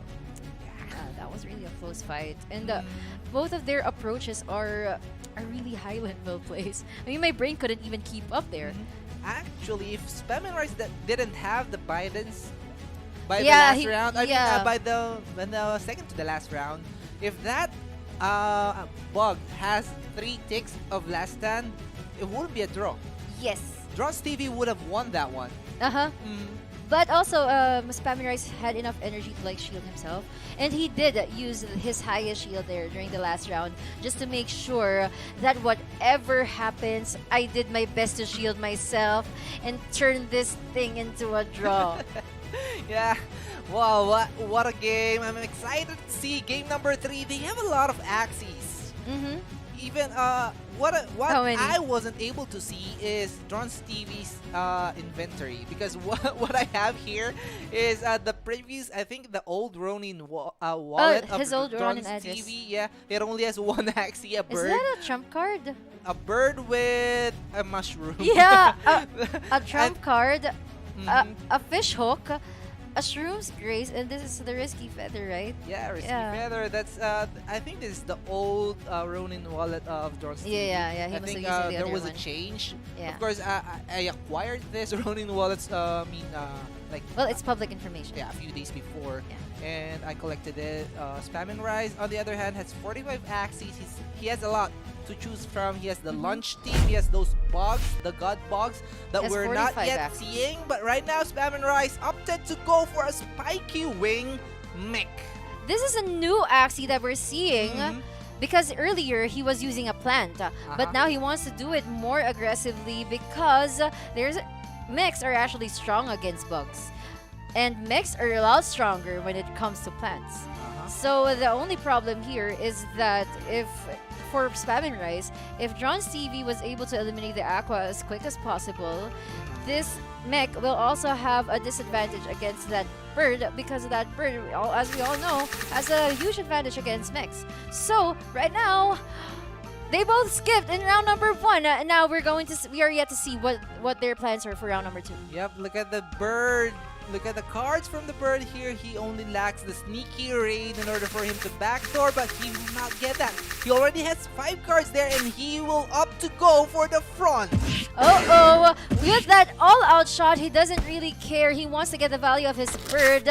Well, I wouldn't really blame him because anytime Spam and Rice can also have his Shrimpinator, but Spam and Rice there, he had no choice but to eliminate that bird because of the aroma play. And that was a huge critical coming from that bug, eliminating the front Axie Spam and Rice. Now, both of them are in a 2 versus 2 situation. Spam and Rice trying to draw the aggression here, but of course, Dronz TV might have known that egg bomb play, so he didn't attack. He skipped that round, and here comes another egg bomb play. Will he be able to kill this one? I don't think so. This is the Nutcracker plus the acrobatics, leaving that plan to 92 HP. Here comes the third one plus the Scarab, but the egg play is there, but this is a dead Aqua, I think so, because of the cactus and that final blow from the cute bunny. I don't really know if it is an advantage for Dronz TV because it is a mech and is still very healthy, eliminating that plant, and now it is now down to a 1 versus 1, a mech versus a bug. Spammy Rice has the first move advantage with that buzzing wind penetrating through the shield of this bug, but not enough to make him die. Speed-wise, Spam and Rice has the advantage here. Will he draw the cards necessary? He will! And the spiky wing plus the double Nutcracker Nut Throw combo. Spam and Rice is alive. That was a hell of a damage in there. A nut throw, buzzing wind nut throw. Actually, that was really planned out. He used that buzzing wing mech to control the game and finally arrive into a 1 versus 1 situation. The mech versus the bug. That was his plan, and he succeeded. I wouldn't have it any other way. Spam and Rice really engineered that match to his advantage. That's right, but I think the draws from the bird left Dronz TV with no choice. Yeah. On the early game, he was expecting that the Aqua could attack or could backdoor anytime soon, so he needed to use or he needed to maximize the bird cards, of he course. just kept on attacking. And wow, with an all-out shot, right? And we're gonna have our first game number 4. Yes! Yes, we are! Yeah, I just realized that. This is a best of 3 series, but we're gonna have a game number 4. Yeah, we're gonna... You know what? Mind blown. Yeah, I'm so mind blown right now. It's game number 4 for a best of 3 series. It's now down to best of 4. It's not best of 3 anymore. Well, I love these 2 players. They're actually stealing our hearts right now with those kind of plays. And I think I need to have my coffee. Yeah. Oh, yeah. You need to drink your coffee because this match is really intense. I need to breathe a little. Let us. Give me a moment. Okay. Inhale.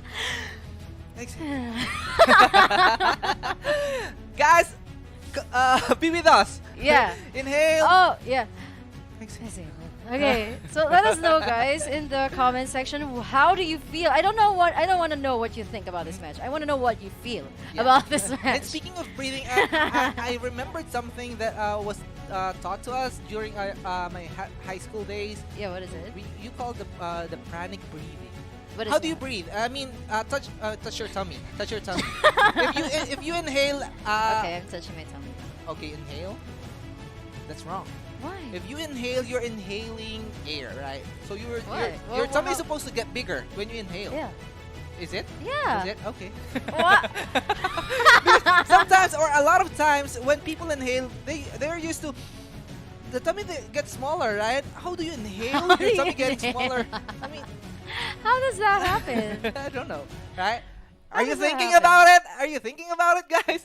When you inhale, does your tummy get smaller or bigger? Guys, the reason why we need breathing lessons here because the match of Spam and Rice and Dronz TV is that intense. We need to make sure that our breathing is right because if we make one wrong breathing move, we might not survive this match. That's the reason why we need breathing techniques. But really, your tummy gets bigger when Of you inhale? course. Why? How? Well, oftentimes people tend to get their How do you tummy do smaller that? when they inhale. How do you do that? I really don't know. I mean, But the you usual inhale way, it. yeah, you inhale. So much for that. Are you doing it as well? I'm seeing you guys. I'm seeing you. Let us know there in the comment section how's your breathing. But going back to Spam and Rice and Dronz TV, yeah, we saw that Spam and Rice has like 45 Axies. And Dronz TV, fortunately, we didn't really get to have access to his Ronin address, but we will make sure that we do the next time we see him here because one of them will have to go through the lower bracket because this is their do or die match already. I want to see another draw. You want to see another draw? You want to have game number 5? I want to have game number 5. Yeah, that was so rare. But of course, this might be the last match of this series, so they can actually bring out the X Factor, the secret weapon of their lineup of their inventory. You know what I'm curious about? What Dronz TV never changed his lineup for those 3 games. Yeah, he never did. Never did. So this last game for the series, he will probably surprise us with a different lineup. I hope so. Yeah, I and want to see another lineup for Dronz TV here, and for Spam and Rice as well. yeah, that's true. And well, Spam and Rice, he changed his mid. Yeah, he changed his mid. But it would be interesting if we see The whole new composition. lineup, right? Yeah, a Spam Hazelia lineup. A Spam Zelda lineup. Okay. Wow. I can't wait for game number 4 of this one. I hope we can see the lineups as soon as possible because I'm excited to talk about it. To mention what can be the game plan, the long-term game plans, the early game parts, game plans here for both of them. I So- want to see something exotic. Exotic. Okay. Something as exotic as... Is this They exotic didn't for change you? lineups. They did not. Spam and Rice actually changed his backline. This is not an Aqua anymore, remember? Oh, yeah. Mm. Yeah, the last time we saw this one, Wow! this was his mid earlier. Look at this! What I'm seeing right now is Dronz TV fell into a trap. Why? Because that bird has a sneaky raid and the sneaky raid doesn't target the fastest. It targets the furthest! Yes, exactly. And what's cute about this Spam and Rice backplant, this was his mid earlier. But I'm just worried that he won't be able to utilize his non-decretion too much. Unlucky draw. Look at that. Oh, well, that was really a bad draw. But yeah, he's not. Oh, he used the cattail snap. Yeah, he used it, but of course the attack cards won't be there. But of course, thanks to that cattail He's snap, gonna have +3. gonna Now have the attack a lot. cards are here. Now he's gonna use a buzzing wind, a nut throw, and a nut crack. That's 166 each. That's a dead 173 I rather. think so, because 123 is enough for this. Might be an overkill Uh-oh. as well. Didn't Doesn't hit the matter. crit. But of course, he'll take whatever is here. Now Spam and Rice just utilized both of his cattails. He didn't expect that skip coming from Dronz TV there, but he's gonna use another nut combo. Dronz TV will have to answer back with a Scarab Curse and an anesthetic bait in there. This is already a 2 versus 2 situation, but look at those Axies of Spam and Rice. They're still very healthy, but he is now sacrificing his mech because he knows that there's no way in hell that it's gonna survive against a bird. Yes, that's right. But the Scarab Curse wasn't used in here because, okay, I get it. That is the egg bomb play here, but the mosquito will be here. That just means a fully healthy plan for the 1 versus 1 matchup. Now this is actually the ceiling rounds already. A 1 versus 1 situation. Spam and Rice just took a lot of damage in coming from Dronz TV, and Dronz TV saved up his 3rd glances because he wants to be able to use his damage cards for this round 7. A double parasite is here, and it's gonna be sealed by a Scarab Curse with that critical. Spam and Rice was defeated, and Dronz TV will be taking on game number 4. Wins the series to round number 2. 4 games of the same lineup for Dronz TV, and right now, Spam and Rise didn't just lose the match, he lost the chance to face Hazelia In the upper bracket. in the yes. upper bracket, and he's down to the lower bracket. It's gonna be a long climb for him if he wants to be the champion for this. And a lot of players Yeah. who were looking for him are both on the upper bracket and the lower bracket That's as well. true. He's really being hunted here. That is true. Spam and Rise will really have to do a lot of redeeming or a lot of redemption for himself in the lower bracket. But you know, the champion of the Axie Pro Tournament Season 1 was from the lower bracket, so Yeah. we'll never know. That bug was something for Dronz TV. The card management up until Yeah, he the really very saved end, up those two he saved up parasites. those parasites in order for him to have an attack. Yes. Once the numbing liquidation is online, and he knows that the Scarab played a huge part, of course, on that one, because the plan wasn't able to heal up with the mosquito that he has, and wow. Yeah, it was John's TV. That was really a commendable play. Moving, there was also this one round when the aroma was activated, and there were 2 blood takes there. There were 2 blood takes there. Okay, he'll be able to use the blood takes, but it doesn't matter because the bird just died, and the bug had a huge advantage against the plant because that even though that bird had a lot of like range cards. And even though the bug had a lot of melee cards, the card management was really there. It was really planned out. The game control from Dronz TV. He really wants to prove something to all of us. Yes, and He was able to defeat Spam and Rise.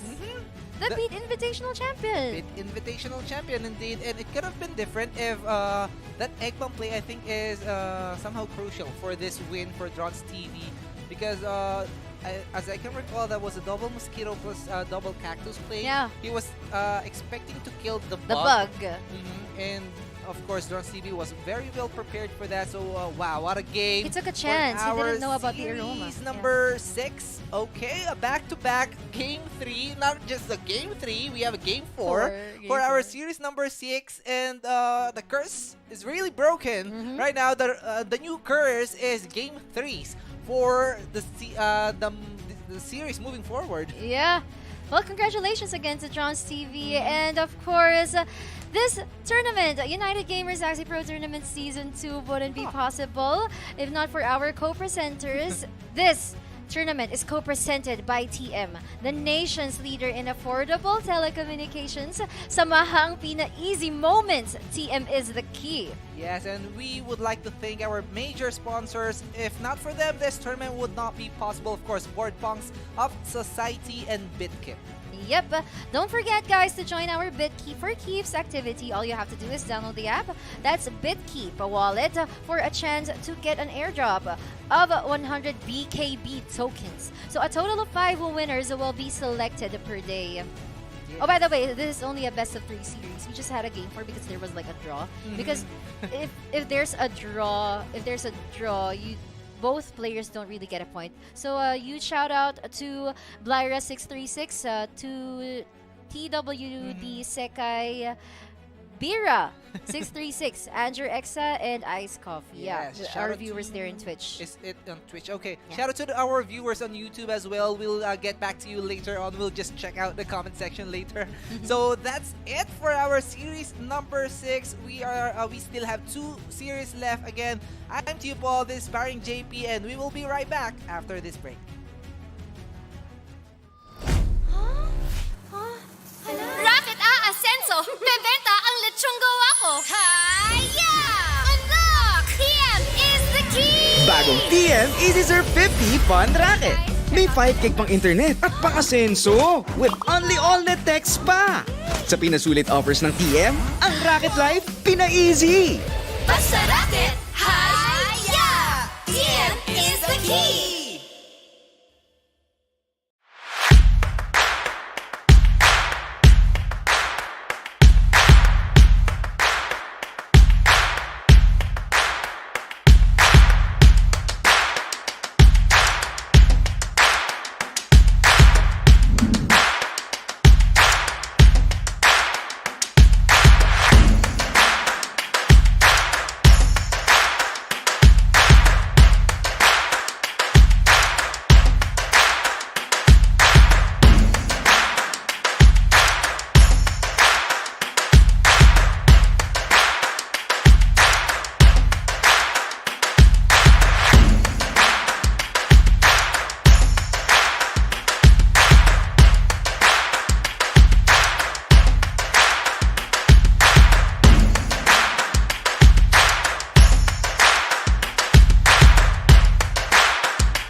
Bagong TM Easy Surf 50 Fun Racket. May 5 gig pang internet at pang-asenso with only all-net text pa. Sa pinasulit offers ng TM, ang Racket Life pina-easy. Basta racket, hi-ya! TM is the key!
Bagong TM Easy Surf 50 Fun Racket. May 5 gig pang internet at pang-asenso with only all-net text pa. Sa pinasulit offers ng TM, ang Racket Life pina-easy. Basta racket, hi-ya! TM is the key!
Welcome back, ladies and gentlemen, to the United Gamers Axie Pro Tournament Season 2, which is co-presented by TM, the nation's leader in affordable telecommunications. Sa mahang pina-easy moments, TM is the key. I am in Victim. Together here with me is Tio Paul, and we'll be your shoutcasters for today's matchup. Series number 7 is up, but of course, before anything happens, before we start, we would like to thank our major sponsors of this tournament, of this season. This is Sport Punks of Society and BitKip.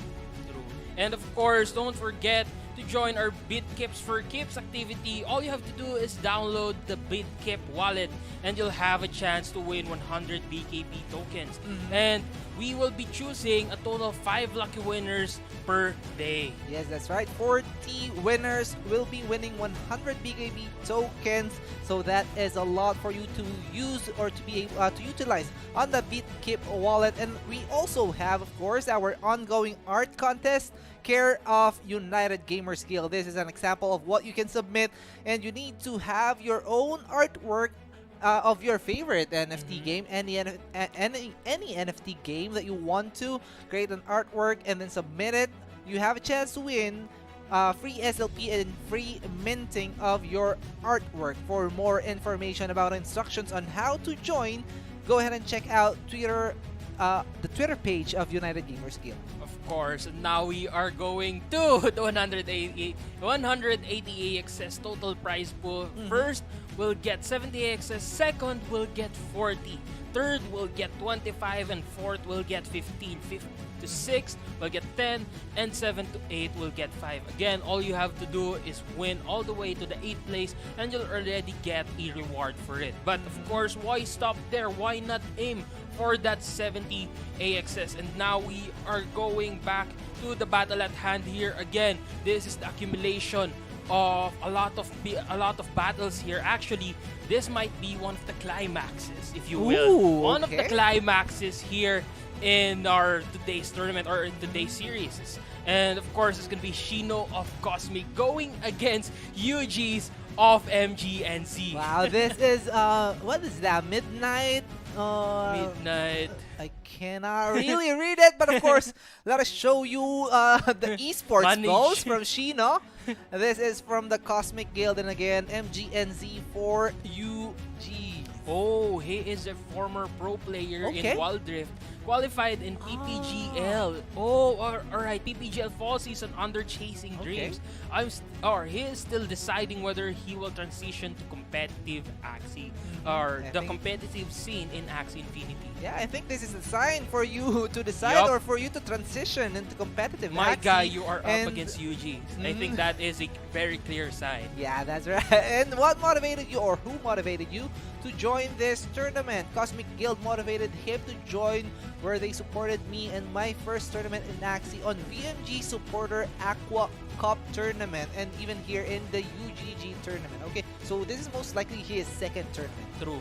And now, all of the participants, or he finds all of the participants here exciting to go against with, because they all have reached here because of their skills, which is true. Yeah. All of them have the ability to fight it off against a lot of tough opponents. Yep, that's right. And we are showing you right now UG's from MGNZ. What motivated him? I'm motivated. I'm motivated myself because I wanted to try something new and to challenge myself what I can do in playing Axie Infinity with the pro players. True, and he also wants to go against Hazelia, and of course, Spam and Rise. He is one of the. Actually, if he wins this, I think if he wins 2 more games after this, he might just get a chance at Spam and Rise. Yeah, and you just wants to do it himself, right? True, He motivates Yeah, himself. and UG's has a cam here, as we can see here. Shino has a cam as well.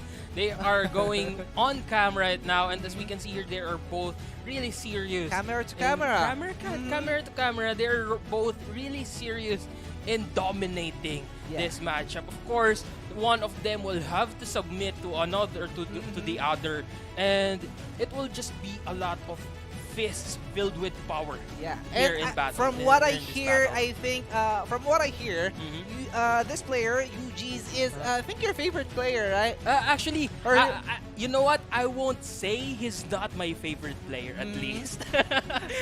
And you mentioned earlier you love watching him. oh. Does he stream as well? You know, Tio Paul, actually, I think you're confusing it with Parang JP. Oh, okay. My bad, my bad. I thought it was you, but it was Parang JP It was, all along. it was yeah. Parang JP all along, my friend. Again, this Cosmic versus UG's. UG's here, of course, has a lot of positioning to think about. Of course, he needs to make sure that his teams are well prepared against whatever moves, whatever tactics Shino here dishes out against Yeah, him. That's right. And a lot of players, as we mentioned, have been looking for Spam and Rise. True. And it is only Parang JP that is looking for UG. He's looking forward to True. cast this one, True. but unfortunately, we will be the casters True. for this. So we're there was sorry. a mix-up. There was a mix-up with the rotation of casters. Yeah, and- we're sorry. But Parang again, we will make sure that you will have fun watching UG's Mhm. and Shido, of course, battle it out here in this series. That's right. So series number 7, again, best of 3. I want to have a game number 4 if possible. A draw again, but of course, Let's keep it going. very slim chance for that to happen. And Spam and Rise, Dronz TV made it happen course. on the previous series. But right now, Shino and UG's, let's take a look at their Axies. This is for UG's. He has 14 Axies. He has an Indus Bird, a Reflectile, though we're not really seeing much here. He seems to love his bird, though. Yeah, he Mhm. does. He does. And he has It's- a lot of aquas as well. A lot of water players, basically. Yeah, I think he will up to go, or he will use his bird for this matchup. I think so as well, yeah. Especially if Shino here uses his plants, of course. That would have, or rather, his reptiles here, of course. He will have a lot of chances to deal a lot of damage early on because of the speed. Now, especially if Shino here uses his mechs as well, of course. There you But go. now, this is gonna be UG's going against Shino. UG's with the 2 prickly traps, 2 Okay. cactuses here. Cactuses Now, well on prepared, his head? solidified, waiting for the right time to strike here. Of course, there's also the mech in the middle here to destroy all of the axes of Shino here to ensure that he will be able to burst through that plant and that aqua as well, if possible, of course, with the help of the prickly traps. Yes, this mech from UG's will play a huge part. And look at that, 3 cards already for the mech. And he's waiting for more. 1 energy will be destroyed by Shino here. But it's just early. It's True. still early to tell who will win this one. But again, the mech will play a big part. The mech will indeed play a very big part here. Now we have 2 acrobatics here and 1 nutcrack. He is just waiting for 1 or nut card here. And looks like he won't be getting it. But now Shino will be going in with a Scale Dart followed by a Bug Splat. Of course, gets the Cattail as well. Now another here going he in started with the off. Tiny Catapult. But UGS is still alive here now. It's him. It's 1 energy. Actually destroys with that Bug Splat and Prickly Trap combo as well.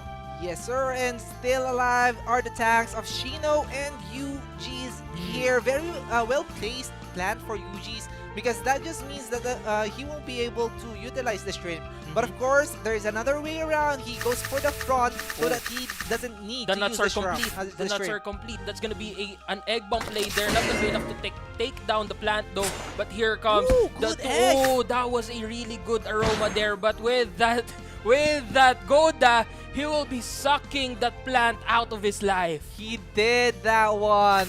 A good aroma play coming out from Shino, but let's see. Will the damage be there? No cards for the Aqua there, so the double Arco will take the life of that plant from Shino. And right now, this is the Numbing Licretion to disable the melee cards of UG's. That was actually a very good call because now he can't use the Nutcrack even though he will be going in first. He can't even use the heroic rewards now, and Shino here will be going in to destroy that beast of an acro or that beast of a mech. And now with that UG's double double penetration using the 2 cactuses. That's gonna be the Aqua going down as well. But right now, Shino has the advantage. Why? Because he has the tiny catapult that won't be disabled by the numbing electrocution, whereas UG's doesn't have any range cards here, but he already dished out 1 damage out of the cactus. That's a good play for him. True. But again, let's see what will happen here. I think this will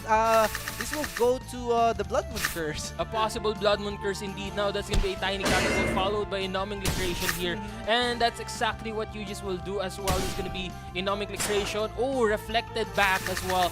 446 HP here, 383 here for Shino, and another tiny catapult followed by a numbing liquidation here. He wants to use that damage coming in from the numbing liquidation to get him back or to get his health down to the same level. But unfortunately, he wasn't able to draw the double Bidens here, and that is why he opted to use 1 Bidens plus 1 numbing liquidation. Right now, after this will this level the round, playing field. he will have 2 Bidens, 1 numbing liquidation as always, and 1 tiny catapult won't be enough to damage the shield. But right now, Shino has 2 tiny catapults on his hand, and that just means a damage for UG's. Now that is a really good call coming in from Shino, knowing full well that we are entering Blood Moon Curse here, meaning he just needs to put UG's down to the very last moment, and that's exactly what he did. UG's knew that he will be defeated at the end of that matchup, and he didn't want to prolong it any further. Yeah, that's right. He already moved forward. He used the fast forward of this tournament, and he can take his revenge later on our game number 2 because this is a best of 3 series. That was a really pleasurable finish for Shino there. Now, he just needs to keep that up, get one more finish over UG's here, and he will essentially ensure that, or he will essentially ensure his slot on the next rounds. But of course, it's gonna be a hard game for UG's here because he needs to win 2 in a row. He needs 2 in a row for him to reverse sweeps. Yeah, he that's needs right. to reverse And Shino is 1 win away from getting forward or from moving forward to our upper bracket. True, I have to agree with you on that. Again, UG's can dish out a lot of Axies, but at the end of the day, whoever has the hardest counter here will prove superior in this type of lineup or in this type of battle. And now, as we've seen there, Shino actually had a lot of moments where he was in control of the situation. But UG's there actually wanted to gain back control, wanted to basically destroy Shino and put him down on the ground. But Shino was saying, no, I will keep on fighting, and that's exactly what happened there with that very crucial numbing liquidation where he basically disabled UG's Nutcrack and the heroic reward as well. It all went down to just one part, one difference, and that is the head, the horn of this Axies. That's the tiny catapult versus the cactus earlier of UG's, and right now UG's is prepared. Look at that, a dusk rim donut. Actually, this is a very, very interesting. Now, look at that pointy head of that dust. That imp will give him a lot of advantages over energy if he can use it up with that Ronin. But UG's here will be going in for an early finish here. Oh no, it's not gonna be enough because it's a dusk. He doesn't have that additional damage coming in from the skill. Yeah, and now that's gonna be 22 HP remaining there. But now going into round 2, Shino will have the advantage over the energy, going in with the acrobatic followed by a heroic reward there. Of course, the bug splat as well, putting 3 damage on that Aqua. 2 energies were wasted there because of a no turn coming out from UG's, and right now this is a 3-card combo from Shino. He wants to make use of this Aqua before UG's takes the life out of it. Now there's gonna be another egg going in. Of course, tiny catapult will throw a rock over it, and another with the blood taste, sucking the life out. But with the double prickly trap here, that's gonna be the Aqua going into last stand. He is on his last bar there, but with that numbing liquidation, all of his melee cards will be disabled, but at the same time, he will still have the 2 nuts there, the nut throws there to be 173, another 173. Of course, not gonna be enough though. And here comes the Ronin. That's gonna be 156, 156, and of course, the Imp to finish Shino off. Now it's down to an equalizer. Wow, UG's with a pair of mechs and Dusk at the back there. Those are all beast damage cards. All he needed for him to equalize this one. True. I have to agree with you. Again, Shino now has the leverage. He has the momentum here, and he can just keep on pushing through. He Yes. just needs to keep on pushing through whatever defenses UG puts up against. And if that happens, he will gain that last remaining point that he needs to get to the next series. But at the same time, of course, UG's here won't let that happen. He will make sure that he will put up all of the defenses here, and he will make sure that he dishes out a team that would allow him to gain a leverage over Shino. And speaking of the team, he kept on attacking, he kept on pushing, he kept on thrusting, True. he kept on pumping.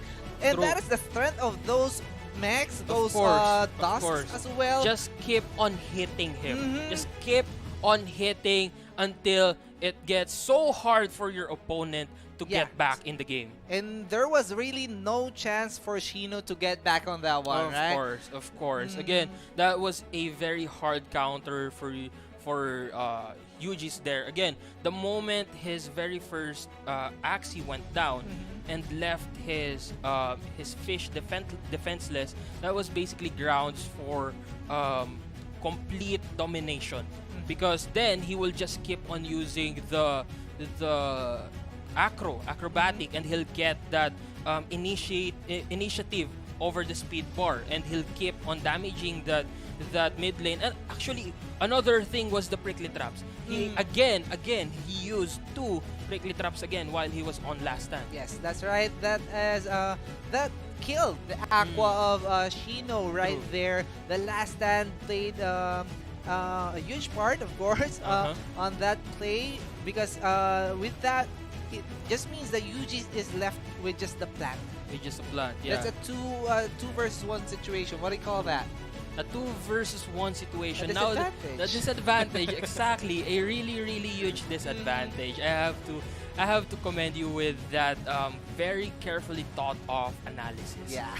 And now, again, Shino and Yujis here will not go down without a fight. Of course, they will keep on giving out their best and keep on holding it all in Yes. for the right moment to let it all explode. And I think go. this is the right moment to let it explode. That's going to be a spanking coming in from the Bug Splat, of course. Here comes the Cattail as well. 319 HP remaining on Shino's plant. And Shino wants to kiss that plant from UG's. Look at that. True. The mouth, the True. Goda, the piercing sound of Shino is ready to be used. And right now, speaking of explode, UG's has the exploding Ooh. balloon at the back. That is the True. Indus bird. He's now using his bird for this Oh. final game, final Like we matchup. said, Yujis will have to eventually dish out his bird. Yes. And that's exactly what he's doing here. Now there's Brought going to it be a out. Crimson Water, followed by actually another Crimson Water here. And that's not going to be the end of it, of course. Here comes the Goda, 96. It destroys 1 energy, 120, and the Cattail as well. 41 HP remaining on Yujis' plant. The question here is, will UG's draw cards from that plan? Because that is the dead plan already. That's already good. Only 1 card for him. This is the egg plus the Peace Treaty for him. That just means that he will draw the aggression, the aggro here, and that was just the Cattail Slap. So that just means that Slippers, the Sandals, will deliver the final blow on Shino's plan. But now here comes the Hair Dagger, followed by a Fear on that mid lane. That Fragile will not be proc, of course. That Koya, actually that Fragile was coming in from the back end. Now he has the initiative over the speed because of the speed buff. Here comes the Acro, Crimson Water, and the Scarab Curse as well. Gets 1 energy using the Kotaro. Now that God Reptile is in trouble, but he will be putting a lot of shields on that. That's gonna be a Fragile to ensure that God Reptile will be slain by this mid lane. Now that's gonna be a Scarab Curse followed by a Nemo and the Acrobatics as well. I think that's gonna be enough. No, not gonna be enough to take out that God Reptile. Now that God Reptile is on the path of vengeance, he will remove that mid lane from the equation, and we are now down 2 1v2 situation Oh, with that no. God Reptile. 10 HP remaining. That's gonna be a fear. Removes the Koi. He will not get the advantage no. over speed. The Hero's Bane will stab right through that God. And here comes the bird. And this is Bird might just do it here. That's gonna be a Peacemaker. is doing it. Double No, Egg Bomb is still alive. It's still alive. Shino might return the favor here. That's gonna be a Koi. Crimson Water. And to top it all off, the Hero's Vein. UGG goes down. UGG is really down. The bird didn't work. I thought the bird was doing it already, but that lack of damage, the nerf from the egg bombs, the hair daggers, well, the damage, you saw that. As we all know, birds are just too soft in Axie Infinity. They are way too squishy to tank any sort of damage. Although they do dish out a lot of damage themselves, they need someone to protect them. It was there. It was so almost close. there. It was so close. It was so It close. was. I mean, you can already reach the I know, victory right? if not for the nerf on the egg. How much HP was left there? I think was there it was only 7. Or yeah. I think it was on the 1 digit. I mean, 1 digit. One yeah. digit. It was 1 digit left for Shino. But again, congratulations here to Shino. Unfortunately, UGG will have to go down to the lower brackets here, but the end hasn't come for him yet. There are still a lot of chances for him to go back up. Yeah, there was actually a misplay there from Shino wherein he used the Koi True, first before the true. Hero's Bane. That just means that a Koi was didn't hit True. the target, and it means a slower Aqua. But again, the misplay was covered up by the shield, The shield. that he had for the next round. Actually, I think Shino didn't expect that UGG would still use the balloon pump. Now, again, congratulations to Shino and very commendable play there coming from UGG. That was a really good fight. Again, this tournament would not be possible without our co-presenter, TM, the nation's leader in affordable telecommunications. Sa mahang pina-easy moments, TM is the key. And we would like to thank our major sponsors for this Axie Pro Tournament Season 2. They are Board Punks of Society and BitKip. Of course, don't forget to join our BitKip for Kips activity as well. All you have to do is download the BitKip wallet for a chance to get an airdrop of 100 BKB tokens. A total of 5 lucky winners will be selected per day. Yes, and we have an ongoing art contest from UGG as well. You just need to create your own artwork of your favorite NFT game. Any NFT game would be possible or will be alright for this one. And then for further instructions, go ahead and check out UGG's official Twitter page so that you can check out the info on how to join and what else to do. And you can get a chance to win free SLP and free minting of your artwork. Of course, that's it for us. Again, we will see you on the next series. I am Invictum. Together here with me is Tio Paul. We'll see you on the next one. Woo! Rocket Ascenso! Bebenta ang lechong gawa ko! Haya! Unlock! TM is the key! Bagong TM Easy Surf 50 Fun Racket. May 5 gig pang internet at pang-asenso with only all-net text pa. Sa pinasulit offers ng TM, ang Racket Life pina-easy. Basta Rocket, Haya! TM is the key!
Bagong TM Easy Surf 50 Fun Racket. May 5 gig pang internet at pang-asenso with only all-net text pa. Sa pinasulit offers ng TM, ang Racket Life pina-easy. Basta racket, hi-ya! TM is the key!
Thank you, ma'am.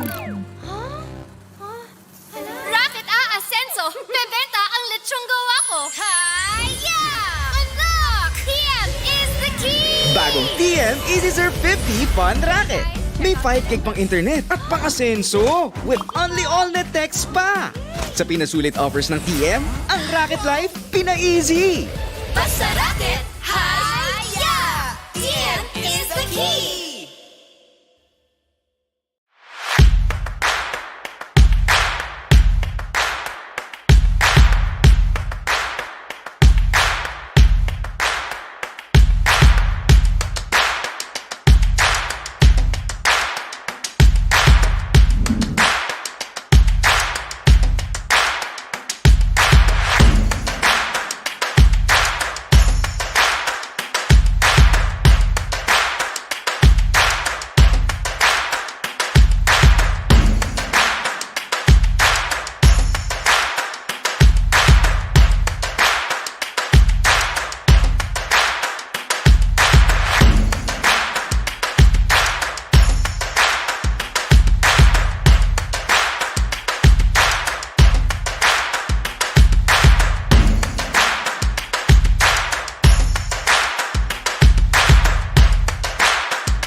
bagong TM Easy Surf 50 Fun Racket.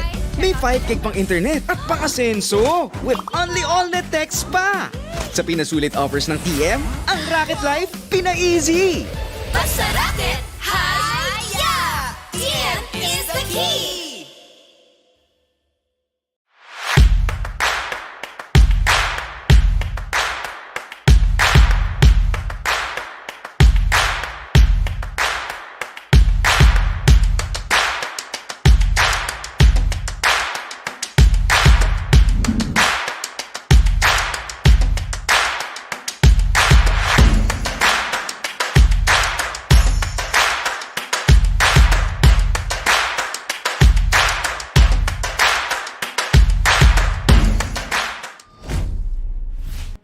Welcome back, ladies and gentlemen, to the United Gamers Axie Pro Tournament Season 2. We are now down to the very last series of the day, and I am Invictum. Together here with me is... Starring JP, guys. We are now in our last series for today, and it so happened that it's gonna be Laya, Dot Madness, he's from UGG, and Endar from YGG. This is an interesting matchup.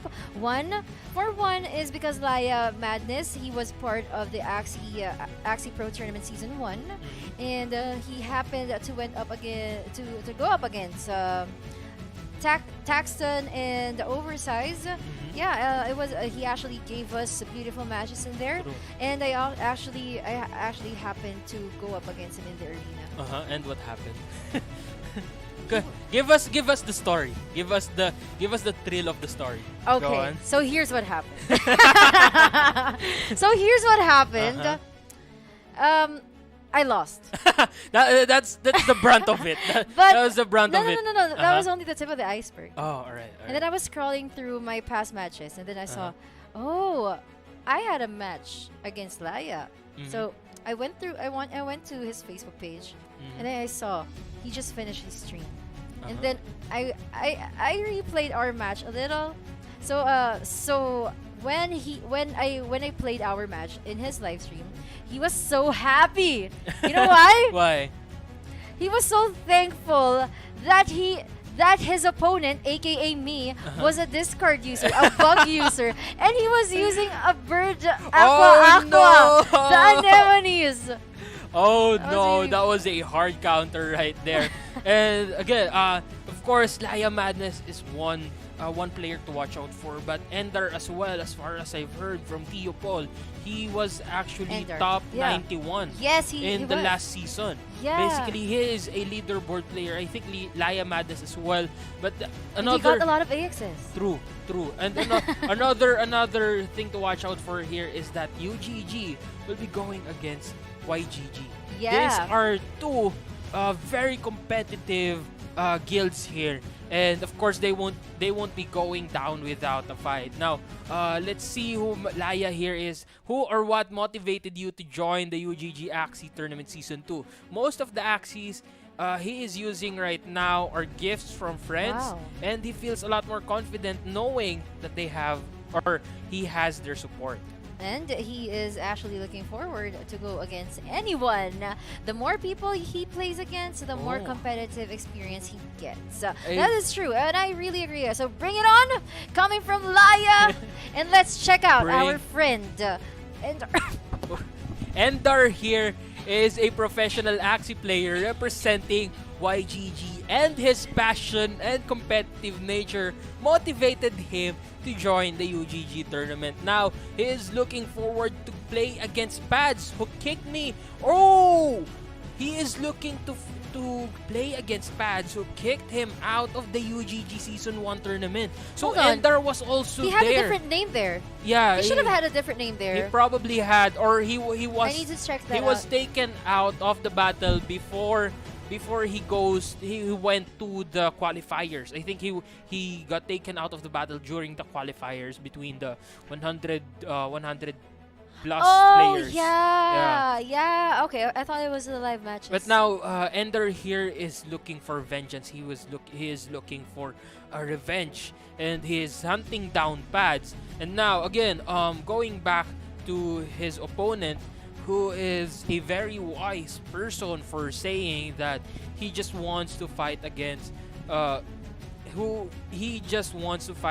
lot of strong opponents to get more experience. Yep, and actually, experience is really the best teacher. That's why if I totally get him, because if we were part of this tournament, yeah, we would really love to like enjoy going up against against famous players here in the community. But looking at them, yeah, Laya Madness with his very chill aura, yeah, still the same. If you're gonna watch his live streams, he's chill like that. But Ender, on the other hand, is the I'm first time sensing we've seen something here between paring JP and What? Laya. What is it? She did say that Laya was very happy when he went up against Because he paring JP. won, and Who it was an knows? easy win for him. Who knows? No, I'm kidding. Laya Madness here and Endar are very competitive players. As we can see here right now, Laya Madness is just smiling through the battle. I think he's checking. Actually, he's checking the live right now. That's why he's smiling. And I think Most likely it Endar was as the well. Filipino live.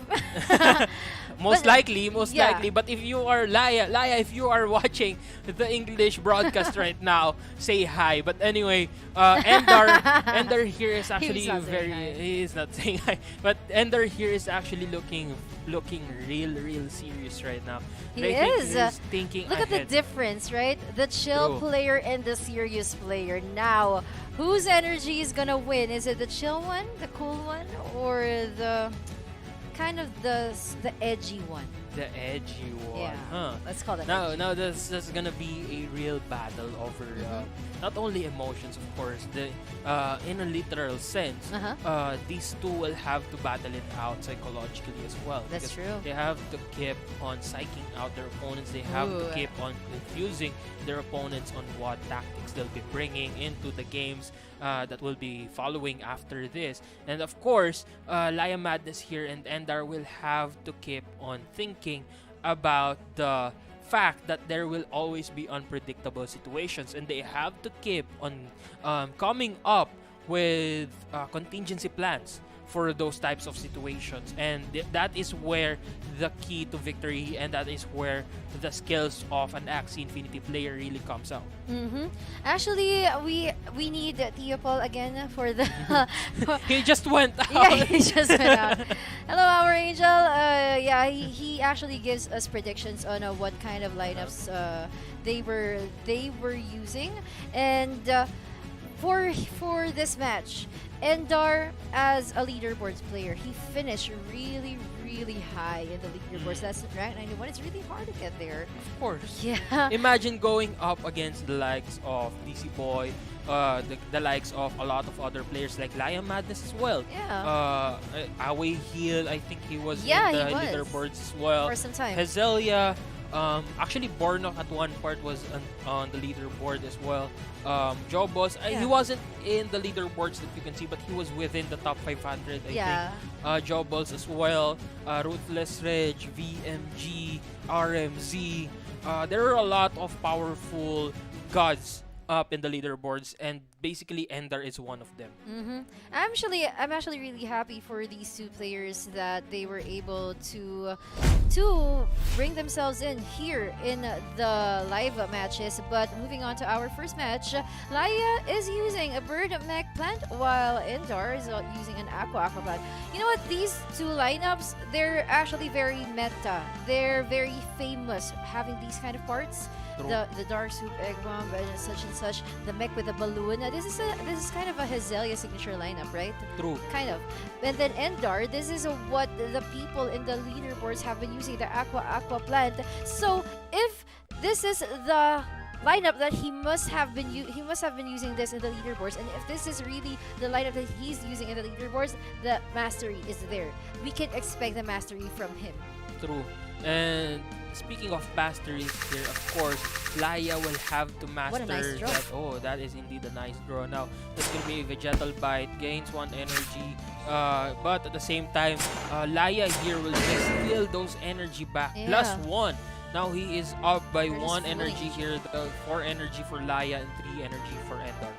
And now here in round number 2, judging by their cards, both of them have a lot of damage cards. Laya, though, he has a Dark Swoop, but no additional bird cards to partner them with, so he might have to skip this round.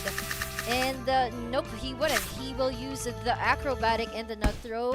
Endar, on the other hand, has another vegetal bite, but he won't be able to steal any. So what he's gonna do is just to take in damage coming from Laya with an aqua stock and the prickly trap.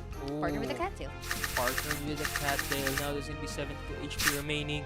Here comes Endar with the possible burst here. There's gonna be Crimson Water. Of course, the Scarab Curse and the Acro as well. But with the shield, that would be enough to keep him alive on 214 and at the same time remove that front lane. Now Endar wanting to push one more time. That's gonna be enough. A well-calculated move there with the Nemo finisher. Now that's gonna be a fear on that Aqua.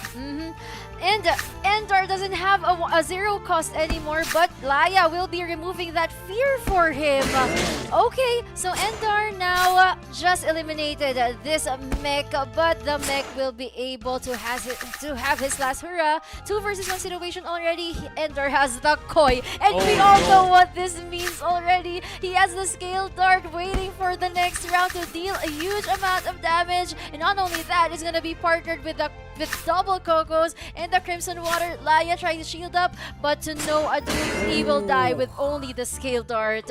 1 point for Endar. The moment we saw the mech go down before that mid lane went down, that mid lane Aqua went down, we already knew what was coming, and especially with that koi. Yeah. That was a really crucial move there. If he didn't get that koi, it would have been a different battle. But again, Endar getting 1 point there was because of his well-calculated moves, and at the same time, his strategies that just worked against Laya in full circles. Yep, it was really an exciting match to watch, but that was only game number 1. Laya Madness has another chance actually to turn this match into a reverse sweep, True. but I'm not sure if it's still recommendable for him to use the same lineup. But the card draws also mattered. You know what? For the first rounds, it was fortunate for the plan to get all those cards, right? It was. But he was fortunate for those card draws to be in the plan because he'll be able to shield up and shield up and shield up. Exactly. But unfortunately, the loss was at the bird. Those Dark Swoops never had partners.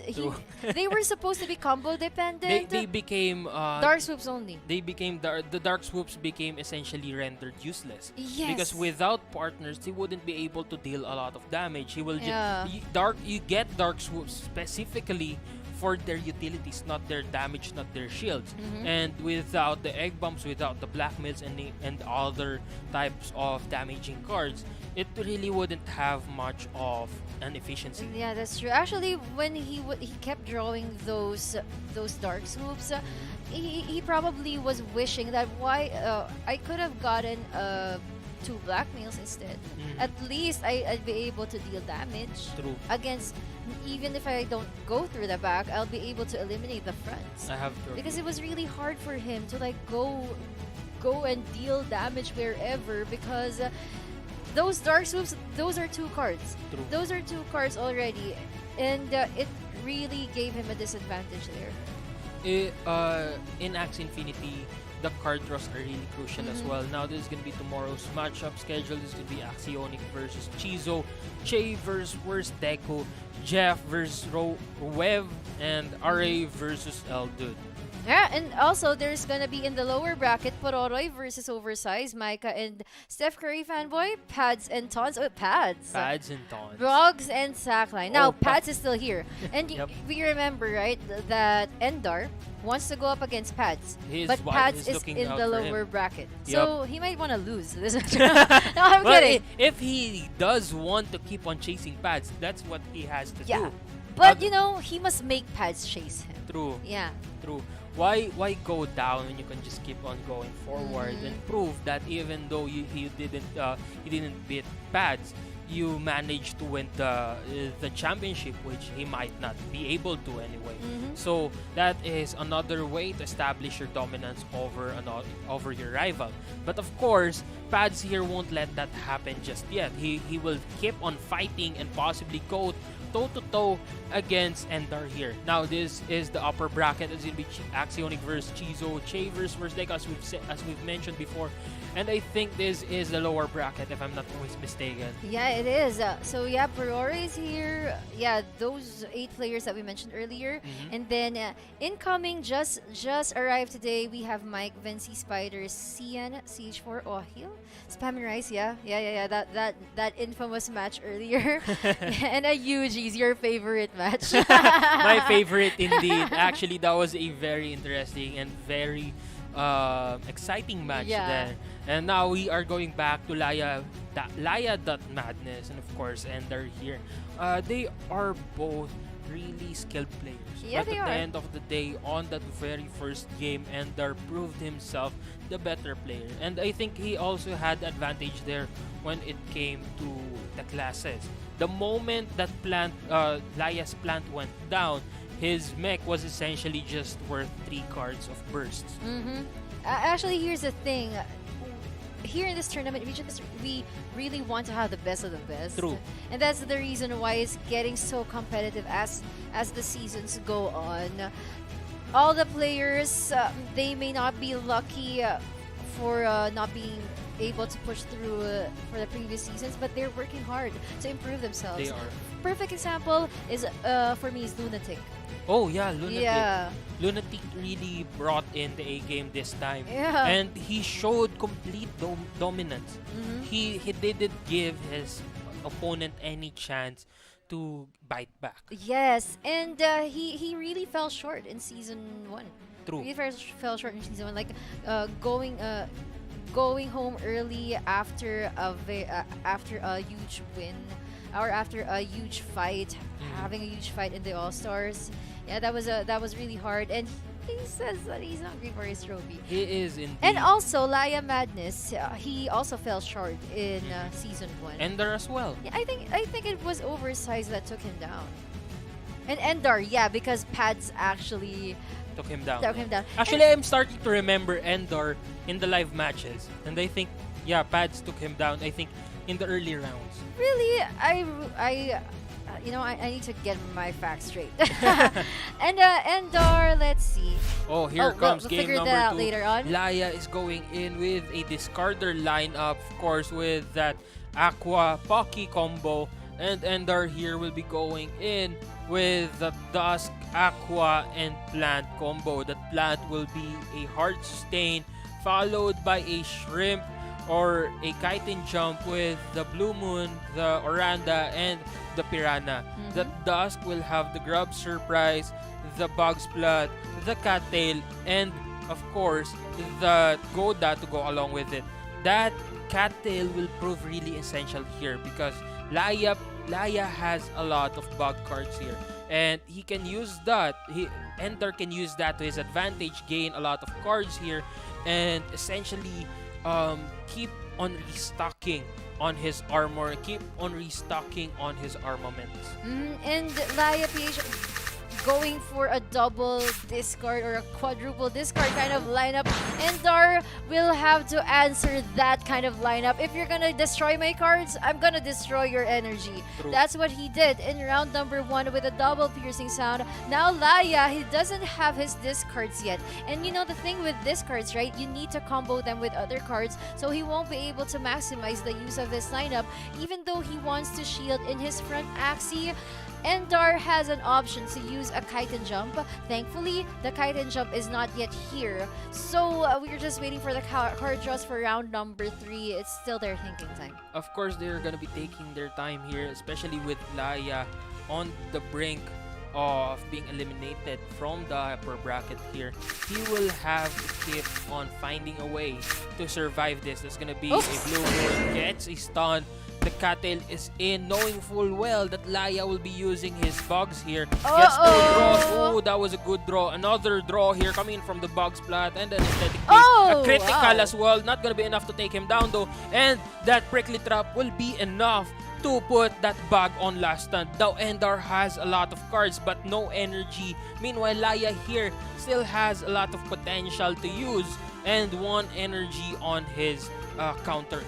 Endar, most likely he'll skip this round, and that's actually what he's doing. He's just using a cattail slap, but he should have also known that Laya PH will skip this round because he knows that Endar will have nothing to do. So he's just waiting for his card draws to rotate, as well as Endar now in round number 4. Laya has the option to kill off this Dusk or just wait for Endar to like do anything, because Endar won't really have an option to go through the back because he's in stun. True. He can just use a chitin. As I was saying, he's gonna be using a chitin to remove that stun and essentially give him the advantage over the next turn. That's gonna be a bag splat, another bag splat, removes 1 card. That's gonna be a Crimson Water remove, followed by an aesthetic bait damage. This looking really dire for Laya. This is a lot of trouble for him. There's gonna be a Pocky removing the Dusk, followed by 2. Actually, this is a good move here. There's gonna be double Scarab Curse, followed by a 3rd glance and an aesthetic bait as well. 58 HP remaining on that Aqua, but now he's gonna be using, this is very interesting. He goes to the back here, damages it up, and actually puts a fear there, knowing full well that it will be using a balloon here. That was a really good prediction coming in from Endar. Now that Prickly Trap will remove, or rather will put that bag on last stand. Now he goes back out. That's gonna be, I think that's gonna be another Scale Dart there. 141 HP. He will be going in first because again, that's gonna be a plan. Eliminating the middle lane. Now it's down to 1v1 situation, HPs. but Endar is still full health. There is no chance Laya will remove this plant from this battle. Now Endar will just use a Cleanse Scent, followed by a Lick, and to top it all off, the Prickly Trap to remove Laya from the upper brackets. That was really painful to watch. That was really painful to watch. Okay, so let's talk about what happened. There was this round that Laya went all out with his bug, maximizing his shield up to 231. He casted all those Scarab Curses and another Parasite as well. So what happened there was, I was actually expecting him to save up the Scarab Curses because the back Axie of Endar was a plant. So he will need those Scarab Curses, right? He will need those so that he'll be able to win. And when he did that, he also casted cards, like specifically a Crimson Water and a Balloon in his Aqua. Whereas the very smart play of Endar happened. That gave me chills. I know, right? The Chitin Jump.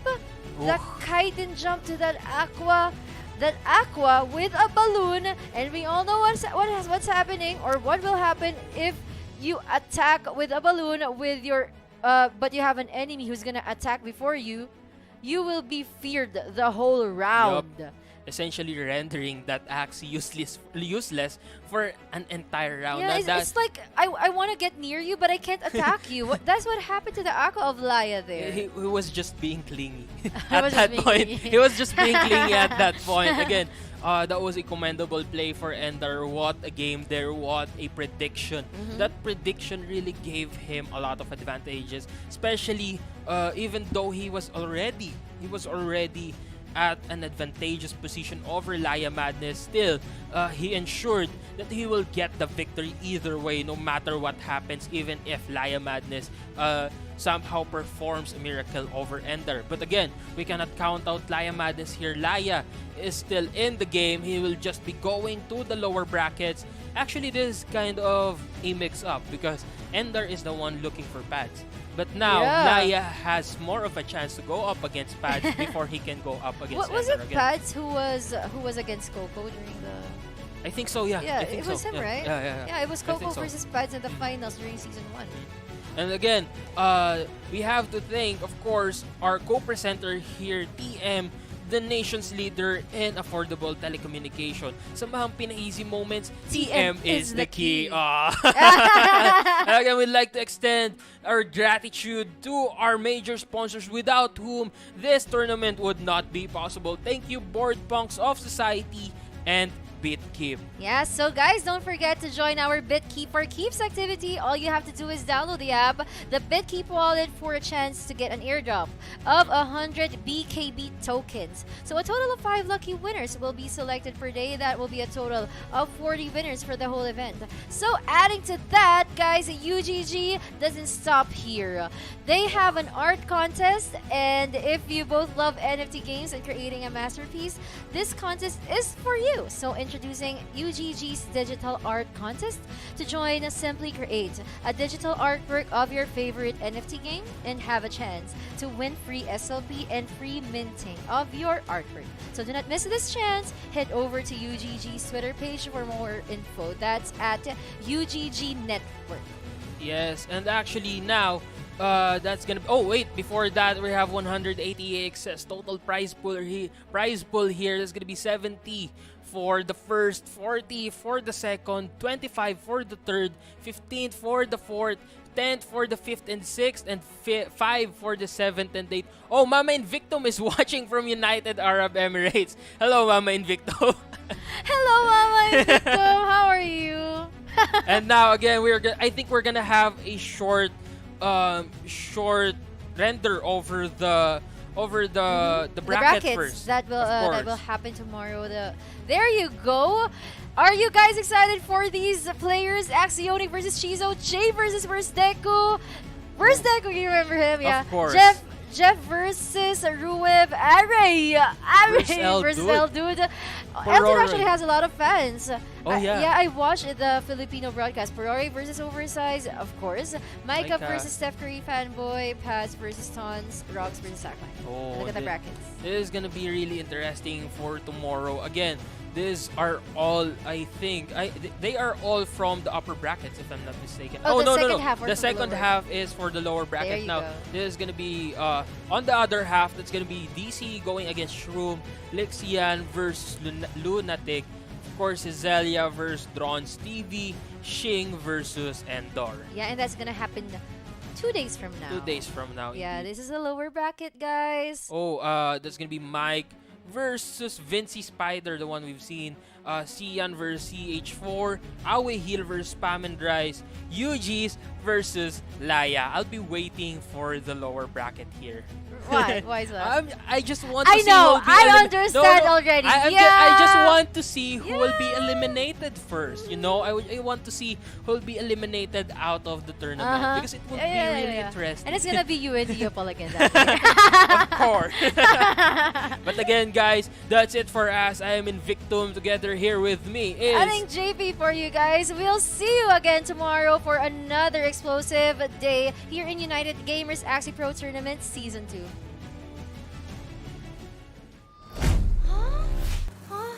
Rocket Ascenso! Bebenta ang lechong gawa ko! Haya!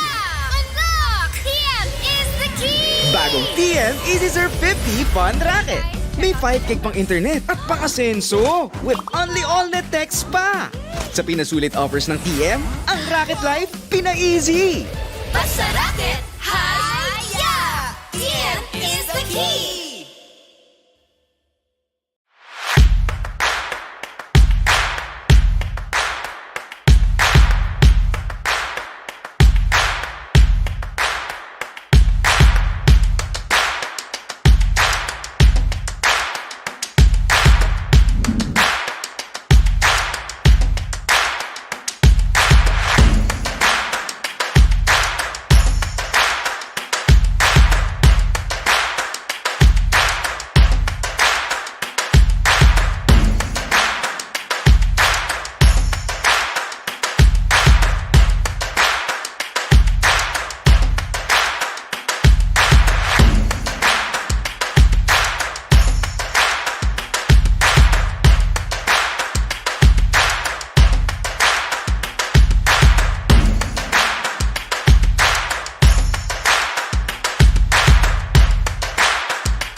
TM Easy Serve 50 Fun Racket. May 5 gig pang internet at pang-asenso with only all-net text pa. Sa pinasulit offers ng TM, ang Racket Life pina-easy. Basta racket, haya! TM is the key!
Thank you, ma'am.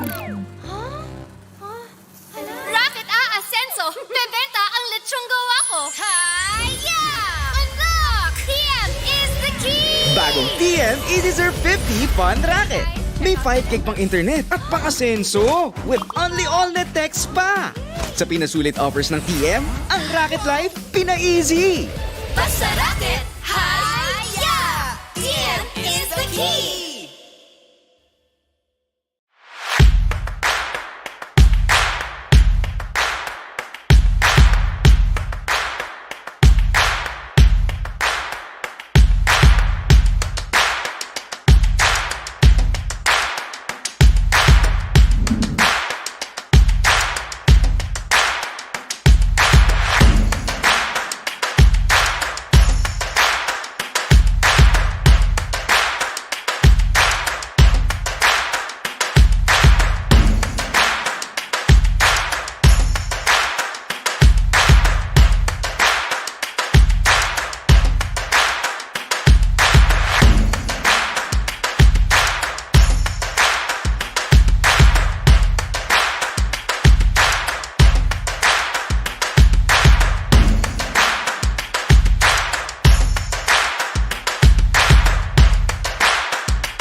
Bagong TM Easy Surf 50 Fun Racket. May 5 gig pang internet at pang-asenso with only all-net text pa. Sa pinasulit offers ng TM, ang Racket Life pina-easy. Basta racket, haya! TM is the key!